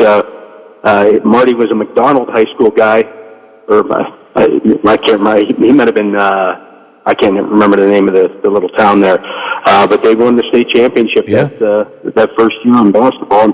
Marty Schottenheimer was the star center on that team. Yep. And today, according to the Observer reporter, we got to give him a plug because the owner's right down the street and he listens to us, I think. The Cleveland Browns on this date in 1987, head coach of the Browns, McDonald native Marty Schottenheimer, named the Observer reporter sports headliner. Was that the year of the Biner fumble? That I think that was. Or the Elway comeback? Marty had some tough luck in the playoffs, but I'll tell you what, and I wrote this, when he passed on, he should be in the Hall of Fame. Yes, no doubt about it. I agree with you. He over 200 wins at the NFL level. He resurrected not only that Browns franchise from mediocrity, but he made the Kansas City Chiefs what they are today. That's right. They were a franchise that after that first Super Bowl win, back in the late '60s, they were wandering in the desert until Marty Schottenheimer came along and re-energized the fan base, made them a winner. I'll never forget that 1993 playoff game when they played the Steelers, and it was Marty with Joe Montana as the quarterback. I did more running that day in the catacombs of Arrowhead Stadium, getting back and forth between the Steeler locker room and then running over there to hear Schottenheimer's his press conference, run back over to hear Joe Montana's press conference. In fact, that day I was running. I turned the corner and I ran smack dab into George Brett. He was down there, and you know how that one was a little convoluted down there. You had a lot of twists and turns, and it was just kind of like a regular hallway. And I turned the corner, and there was George Brett, and we kind of bumped into each other. And I went, you're George Brett. And I'm sorry about that, and I just kept running. He didn't hit you over the head with a cork bat, did he? He did not, thank God, no. Great memories of Marty. And then we honored him at the Observer Reporter, the Hall of Fame ceremonies. And, great memories. I remember a lot of Steeler trips to Cleveland. And then, he'd wait for like a lot of the local guys to talk to them, close the door. And I had to say, Coach, please, I got asthma. Quit blowing the smoke in my face. Then he would go on and on. Even after a loss, he was a funny guy, a good guy. And, I'm glad I got to spend a few moments with him. Okay. My colleague here, Lola, she brought up a name recently, and I checked him out. She brought up a name that maybe could help the Steelers. He's 6'5", 330, out of Michigan. Jalen Mayfield. Would he be a good fit if he was available? Not in the first round so much. He's kind of slipped a little bit. I think early on in the process, people were looking at him as potentially being a first-round tackle. He didn't test real well at his on-campus workout. And the thing with him, with Mayfield, is I think he's only got like 15 career starts in his because he had some injury stuff. He opted out a little bit because of the Big Ten season. I think a lot of teams maybe view him a little bit more as a guard because of, he just wasn't the most agile guy at his workout. I think he's a good player. I think he'll be taken before the end of the second round. But I just don't know that he's a starting caliber offensive tackle in the NFL. Okay. Well, she brought up the name, and I checked him out, and I goes, ooh, Lola, this is a big dude. Okay. Yeah, I mean, this draft is loaded with offensive tackle types that, you look at and say, okay, this, it probably goes, 15 guys deep with players that can help you out at that position, which is kind of a rarity. You're going to be going into the third round and still be getting guys at that position that are potential starters. And I'm not saying Mayfield won't start at tackle, because obviously whatever team drafts him will probably try him at tackle at first, because that's the higher end position. But I think eventually he winds up at guard. Yeah. Who is the center that a lot of people like, but his physical well-being, which is he had some problems. Didn't he have one or two ACL problems? You're talking about Landon Dickerson from Alabama. Yeah. What about him? He's an interesting guy. I mean, if not for the injury stuff, he would probably be a first-round draft pick. But he has not finished. He didn't finish a single season in college without some kind of injury. He's had two ACL tears, some other injury stuff there that you look at and you say, okay, you watch his tape and you're like, wow. I mean, he's 6'5", he's 325 pounds as a center, but he can move and he's strong. And by all accounts, he's a great team leader. He would be the guy that you look at and say, okay, there's the next, Webster, Pouncey, all those guys, Dermontti Dawson. He would be the next great one. But then you say, but there's those injury issues, and so that's going to be the interesting thing for him. Somebody's either going to get a great steal with him, or they're going to be going, okay, he just can't stay healthy. Okay, I'll wait till next week. When's the draft? What's the date? It will be, I believe, April 29th through May 2nd. All right, I'll ask you who you like, but I will wait for another show. Let's play the what if game, Dale, and then I'll say goodbye and thank you on a Monday afternoon. What if a quality quarterback is available? Would the Steelers go for it in the early rounds? If the value is there. I mean, I think, when I look at, you mentioned Justin Fields earlier. First of all, he's not going to be available. But if somehow one of those guys fell, to me, everybody except for Mac Jones, who's being talked about as a first-round guy, I just don't think he's special enough that you pull the trigger on that. The value would be too great to pass him up. I mean, it would almost be like an Aaron Rodgers type situation where, okay, because that year the Packers took Aaron Rodgers, they didn't need him. They still have Brett Favre. And, he ends up sitting for 2 years behind Favre, but the value was just too good. But I just don't see that happening this year. We've already seen, the 49ers make a trade to get up to that 3 spot a month before the draft. That never happens. No, it doesn't. No, you're right. But we've seen, I believe it's in the last 4 drafts or last 5 drafts, we've seen 16 quarterbacks taken in the top 10. Teams are making those moves now to go get those quarterbacks. It didn't used to be like that. Well, now everybody trades up to go get those quarterbacks because it's just, and they recycle them quickly. Yeah. Like if they don't work out within 2 or 3 years, they move on from them. Yeah. Terry Bradshaw would have never made it in today's game. No, you're right. You're exactly right. Those first few years with Bradshaw were awful. Oh, Yeah. But, they stuck with him. That doesn't happen now. So you see the Jets move on from Sam Darnold. You see, the Jameis Winstons get, they move, the teams just move on from these guys. If they don't work out real quickly, they're done, in that spot, and they go find somebody else. Yeah. It's crazy, but that's the way it works now. There's just no patience. I don't know whether that's because it's some of the ownership around the league, it just isn't willing to sit and wait, or whether, it's just a situation where, well, let's just go get another one and plug him in and try that. Yeah. I'll leave you with this.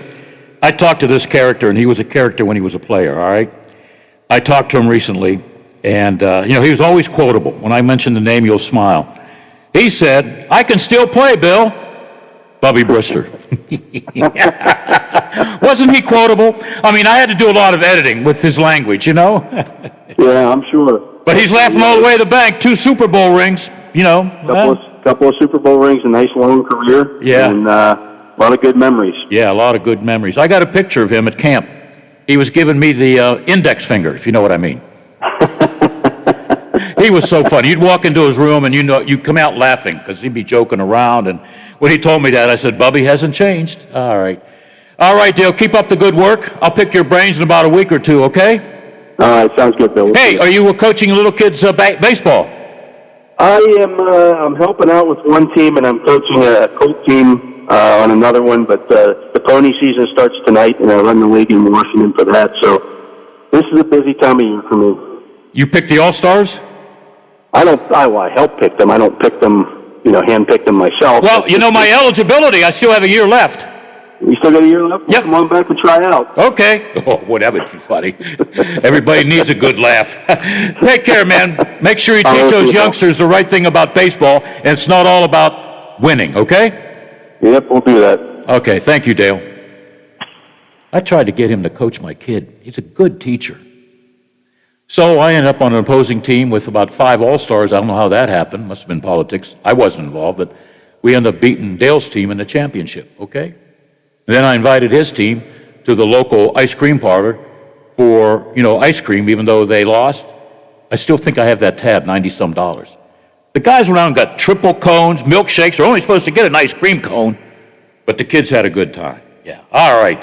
We're going to be back. Lola and I will do some talking. Then we're going to talk Masters. All right? Some history made in Augusta, Georgia. The winner with about $11 million paycheck. And his countrymen are still celebrating a first.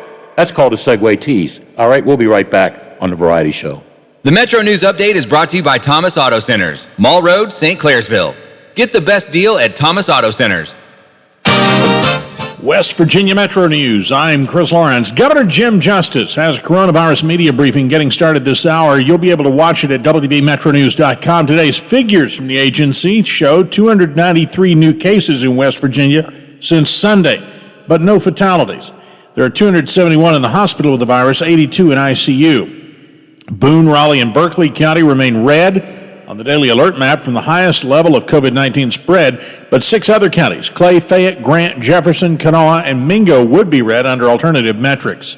The governor says he's planning to sign the budget bill that lawmakers approved Friday. It leaves about $73 million unallocated, and it includes cuts to higher ed of 1.5%. Senate Finance Committee Chairman Eric Tarr told senators the House remained firm in keeping millions of dollars in funding for WVU and Marshall in the surplus into the budget. In their back part there, they were adamant on keeping that, but they were willing to come down to the position of the Senate and get to that to decrease those cuts.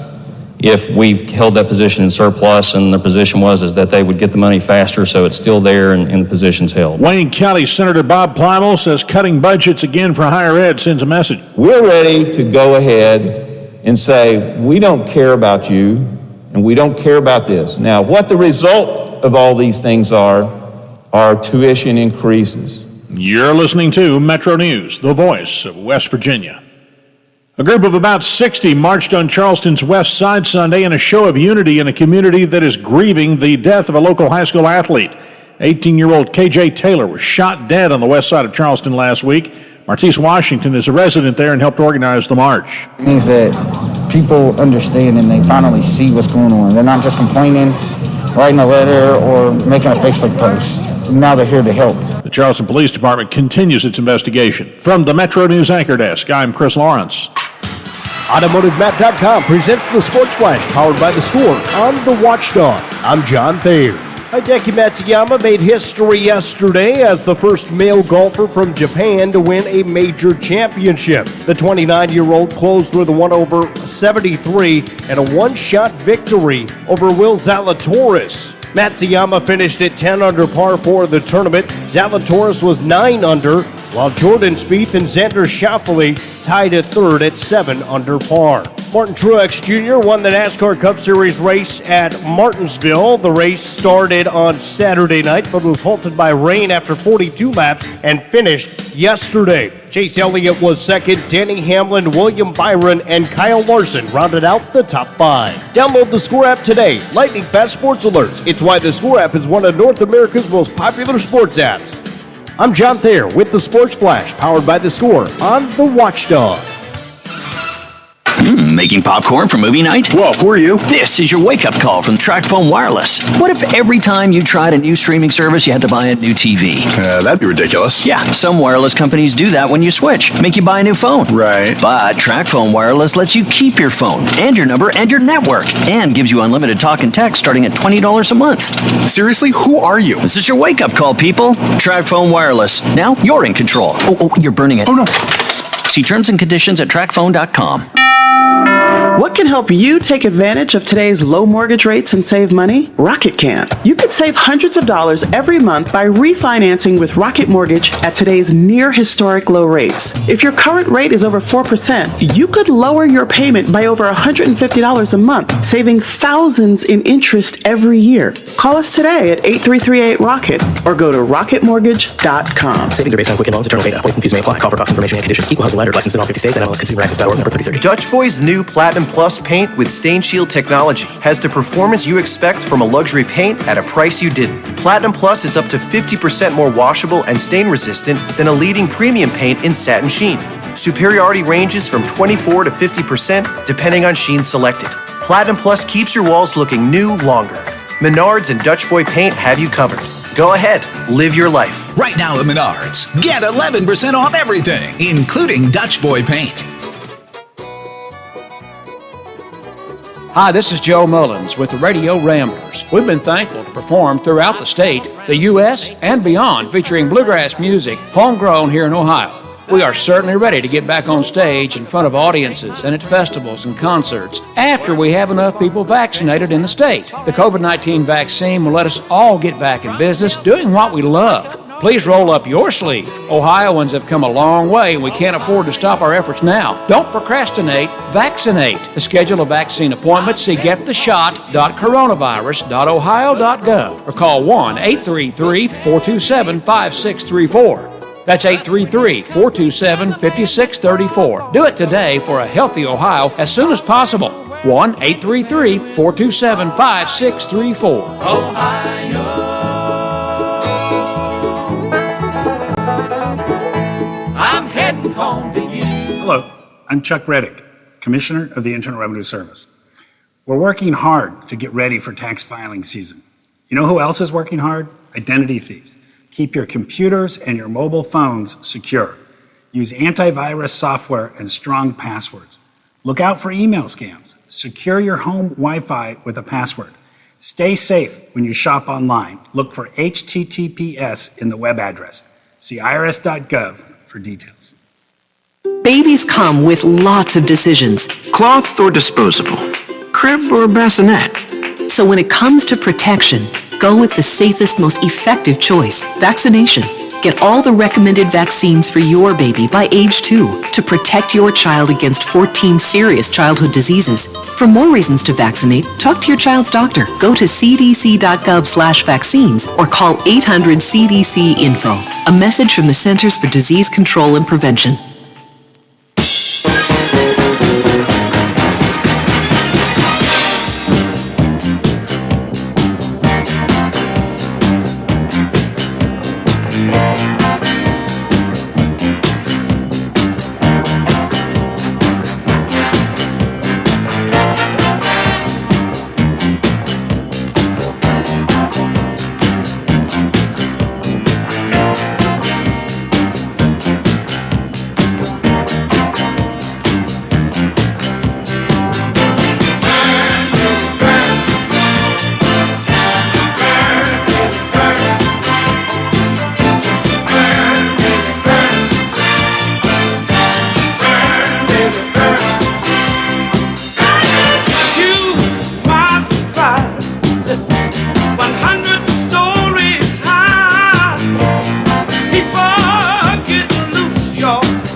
Well, we have a few minutes before we talk golf with Jerry Dulac, and you know what subject we're going to be talking about, the Masters. What an ending for the young man who right now is the hero in his native country. But before we do that, let me just tell you about the Frio and Stack auction. This one's real special because I like talking about programs, and they have a large assortment of sports programs. I know a little bit about programs. I got the oldest one selling a lot of my stuff on eBay. Now, I can't spell eBay, but he does a great job selling stuff. Matter of fact, I received a couple of dollars for some Final Four programs, some Super Bowl programs, not the real old ones, some of the newer ones, okay? It comes complete with the coach's flip card, so he's making me a few bucks, all right? But I also know that, you know, people around here remember the good old days, like the Wheeling Ironman. Well, they have some programs, Frio and Stack. There's a lot of stuff from horse racing, Kentucky Derby programs, Santa Anita Park programs. How about this, okay? Old Steeler programs from the 60s, Washington Redskins and Cardinals, Pitt programs, all right? Notre Dame versus USC, O.J. Simpson featured in that one. All right, you like boxing? They got a boxing program, 1987 Hagler and Leonard. And there's West Virginia Pitt Panthers, high schools like Wheeling Park, Martins Ferry, Wheeling Central, all this and more. Now, the bidding closes on April 19th, and it starts at 10 a.m., by the way, the bidding. And pickup is Thursday, April 22nd. All right, you have a lot of time until the bidding closes on Monday, April 19th. So check it out. Check out all of this great stuff. There's other things other than programs, Warwick China, and grandfather clocks, stained glass frame windows. You name it, they got it. Wheeling Downs postcards, okay? A lot of good stuff. 304-233-3168, all right? Or you can check it out on is that 3 or 4 W's? Let's start again. www.frioauction.com and click bid now. Do it now if you're into sports collectibles, okay? All right, let's go over those were the days, Lola. Walk around the clock day. That was when Bill Haley and his famous Comets recorded it back in 1954. How big was it? Well, to this date, about 25 million copies have been sold. Of course, he was in a movie, too. Was it Blackboard Jungle, wasn't it? Where he was featured? Well, yeah, the music. The music, yeah. All right. Shake, Rattle, and Roll. And Dim the Lights. Mambo Rock. I don't remember that. Oh, I do remember See You Later, Alligator. Okay. Bill Haley died of a heart attack in Texas on February 9th, 1981.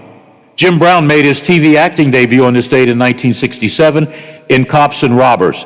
Then, of course, 2 years later, he was shot by the Germans in the making of The Dirty Dozen. How about this one? I still think it's the largest McDonald's in the world. On this date in 1991, McDonald's opened its first restaurant in Beijing, China. It was the largest Golden Arches in the world, 28,000 square feet, 2 stories high, seating over 750 people, employed over 1,000 people. Wow. They'll sell a lot of Big Macs to pay the payroll, right? On this date in 1932, Tiny Tim, a.k.a. Derry Dover, Larry Love, Herbert Carey. Whew, I'm glad he called it Tiny Tim. Imagine being a disc jockey with all those AKA names. All right, he played the ukulele. We all know that he got married on the Johnny Carson show, but he had the big hit. Yeah, I went out and bought the single, Tiptoe Through the Tulips. And he was a regular on one of my favorite shows I can still watch today, Laugh In. Lola, you like jazz, right? Yeah. Herbie Hancock. You like his music? Yeah. Today's his birthday. How old is he? 71. Up. Higher? 79. 81. That's good. You're with him, too. I think you probably partied with this group. Steppenwolf? No. No? Okay. Was their number one song back in the 60s, Born to be Wild? Was that about you? How about Magic Carpet Ride? You ever been on one of those? Yes. Yeah, Rock Me, John Kay, Joachim Qualidat. Oh, boy, I'm glad these guys changed their names. How old is John Kay today, the lead singer of Steppenwolf? God, he's got to be 80-something. No. No? No. Lower than that? 78. Close, 77. Oh. That's hard to believe. Oh, that's, you had 8 fingers up. How's that? Yeah. See, I had that one up before. Now, Yeah. Yeah, okay. All right. While we got a minute, we got to take a break. Number one on this date in 58, Tequila by the Champs. 1966, the number one song, awful song by Barry Sadler, The Ballad of Green Berets. Even the movie sucked. 1974, John Denver, big fan of West Virginia music people. Sunshine on My Shoulders was number one. And 1982, when we have Butch on, it's one of his favorite songs, Lola's too. Joan Jett and the Blackhawks, Hearts. What are the Blackhawks? That's a hockey team. I love rock and roll. Yeah, I do. And I love the airwaves from 12 to 2. And we'll be back and talk Masters with the Masters. One of the great Masters of reporters, because he's covered 27 of those things. Jerry Dulac, right after this. I'm Big Rick, host of Real Big Talk, weekday afternoons on the Watchdog. This show is about the now in our world. Breaking stories, local, statewide, national, and around the world discussed right here on the Watchdog. Join me, Lola, and other folks from the Valley as we discuss news as it happens. What is Real Big Talk? Well, it's an honest conversation that you can be a part of no matter which way you lean. Real Big Talk, weekdays on the Watchdog. Wheeling Coin and Hobby on 10th Street in Wheeling, next to the Bridge Tavern in downtown Wheeling, wants to buy any and all unwanted gold and silver jewelry. They are paying top dollar for 10, 14, 18, and 22 karat gold plus 925 sterling silver. They also want to buy collectible coins and paper money from before 1933. Wheeling Coin and Hobby is open daily from 9 a.m. to 5 p.m., Monday through Saturday. Coin and Hobby, 304-232-8430, and add them on Facebook. It's time we put a stop to a few things. Right now, the D.C. establishment has all the power. The For the People Act will stop that. Billionaires buying West Virginia's elections? The For the People Act will stop that. Politicians and their families getting rich while we pay for it? Yep. The For the People Act will stop that too. Senator Manchin, you've always had West Virginia's back. Don't stop now. Stop corruption in its tracks and support the For the People Act, paid for by Represent Us. It's time we put a stop to a few things. Americans voting on machines that aren't made in America? The For the People Act will stop that. States using hackable voting machines with no paper trail? The For the People Act will stop that. Elections with no way to do careful audits or recounts by hand? Yep, the For the People Act will stop that too. Senator Manchin, you've always had West Virginia's back. Don't stop now. Stop election interference and support the For the People Act, paid for by Represent Us. Benwood. The Watchdog is protecting your yard. Join Howard Monroe, Hoppy Kercheval, Bill DeFabio, and Big Rick for the best live and local talk in the Upper Ohio Valley and beyond. Benwood trusts the Watchdog. For all of your IT needs, visit OmniPerforms.com. Omni Strategic Technologies, the only IT company that the Watchdog trusts.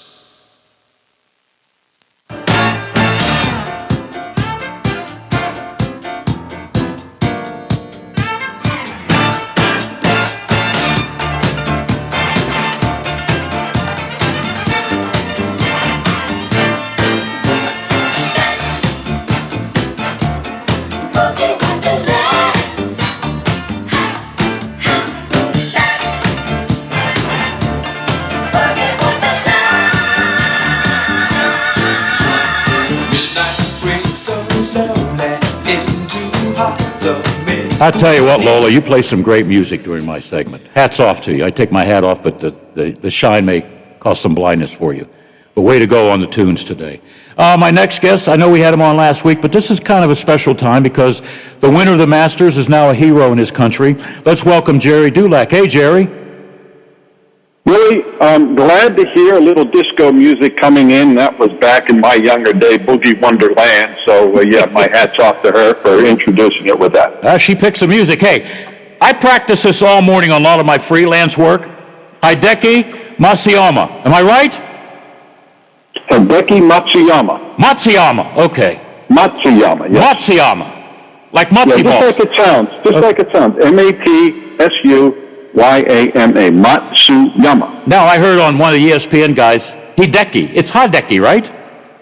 It's Hideki. Hideki. All right. Yeah, I don't think it's Hideki. It's Hideki. Okay. Well, it's spelled H-I, but it's Hideki. He's probably feeling high now. He's still flying, after winning, $2 million at the Masters? Well, more importantly than that, I mean, look, the guys already have plenty of money. Don't get me wrong. $2 million paycheck for winning is good. But I think it's the fact that he is the first of his countrymen to win a major, not just a Masters, a major. A major, yeah. And, first Japanese player to ever do so. And there have been some good ones. There have been ones who have won a number of times on tour, not like Matsuyama has, but there have been several, and he's the first to do it. So, that it's a significant victory for that reason. Yeah, I'm going to beat you to a story. How's that sound? First time I beat you. Yeah, you ready? Yeah, there you go, but I'm ready. You ready? The guy's a pretty good singer, too. Is that right? Yeah, listen.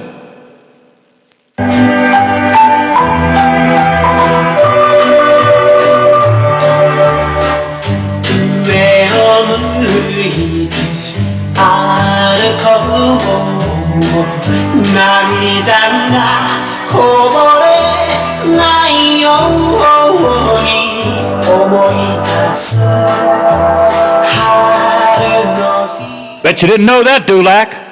No, you're right. What are you going to play next? Some Lawrence Welk stuff? Well, no. He was on the Ed Sullivan. The guy's name is, I'd screw that one up too. But he was he sold 13 million records in 1962 to 63. Was number one for a while. And the clip is from his appearance on, do you remember the Ed Sullivan Show? Well, of course. Yeah. No, that's not the golfer. I just had to find something in Japanese, I got you. Right. You know what? So, but I feel good. I can't wait to watch the sports shows tonight to see how they're still reacting in Japan. The guy's a hero, man. He could do anything he wants for the rest of his life in that country. The funny thing, Billy, about him winning this year is that, whenever I've been at the Masters or the U.S. Open, major events, major championships, the Japanese following for their star players is just incredible. And Matsuyama being the biggest of them all. When there have been, there have been a lot going back to, Jumbo Osaki and Isao Aoki and Tommy Nakajima and Shingo Katayama. But none have been as successful and as big as Matsuyama. And typically, the Japanese media that follow him, and even the LPGA Tour players, is somewhere between 25 and 30 people. I mean, just coming over to this country to follow him. And whether it's television, whether it's radio, whether it's print.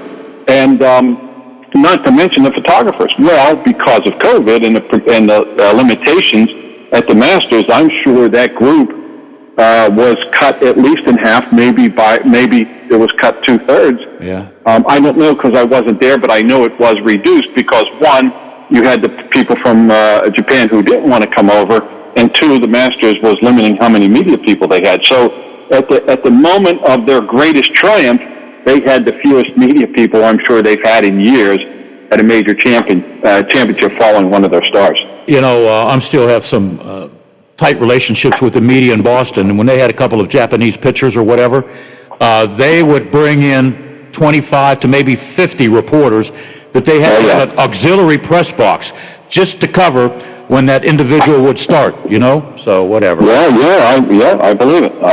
And if it wasn't for COVID-19, I don't know what they would do at the Masters. What, build new bleachers? Build new press boxes? It was a constant, whenever they played in these majors, and especially the Masters. And like I said, it's just kind of, it's both unfortunate for them and somewhat ironic that I said at the moment of their greatest triumph, they had to have a reduced presence at the Masters.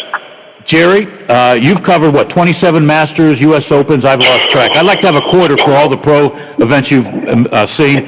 Is this top 3 best feel-good story you've ever covered? No, but it's Billy, the number is 27 Masters and over 50 majors. I'm sorry. No, that's okay. You were right about the Masters. 50, wow.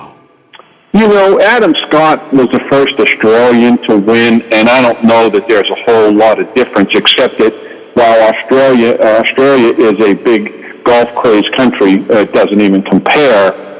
to Japan. And the fact that other Australians had won majors, just no Australian had won the Masters. So the fact that he's the first Japanese male player to win a major is even more significant. But there's no question. I think it's a significant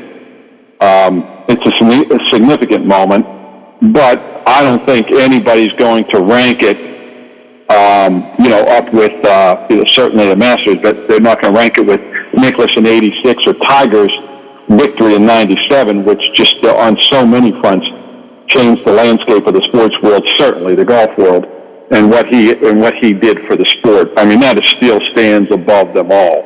Yeah. But like I said, I won't put it near the top, but I think it's a significant moment. Yeah. How old is Hideki? He's 29. Wow, he's still 29. 10 years since he first played in the Masters as an amateur, when he was the Asian Pacific amateur champion, and that champion gets an invitation to the Masters. Yeah, watching the ending, it was feel good for me. Matter of fact, I jumped out of my chair. Way to go, man! And I don't usually do that, Unless don't get me wrong. Don't get me wrong, Billy. I think it was a nice moment. There's no question, and I was rooting for him.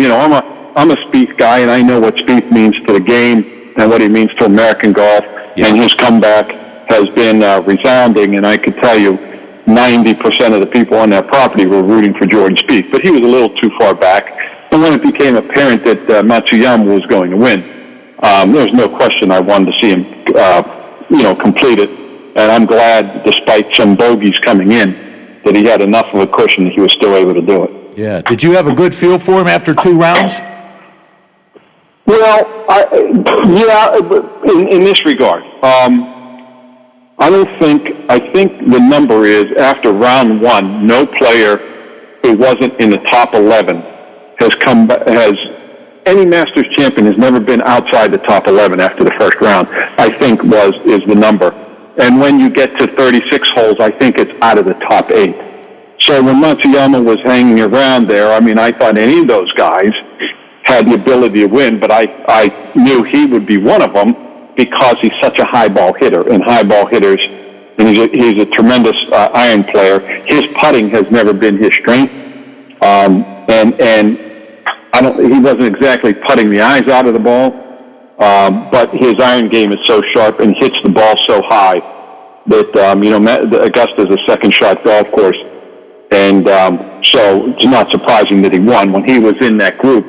After 18 and then after 36, I knew he had a good chance to win. Yeah. Okay. Well, if we ever get together, we'll have a highball together. How's that sound?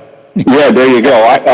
To your point, I thought, Justin Thomas had a good chance. I thought Jordan Spieth obviously had a good chance. His track record at the Masters, that's his 5th top third or better finish since 2014, and nobody has that kind of record there since 2014. He just plays very well there, despite a double bogey and a triple bogey.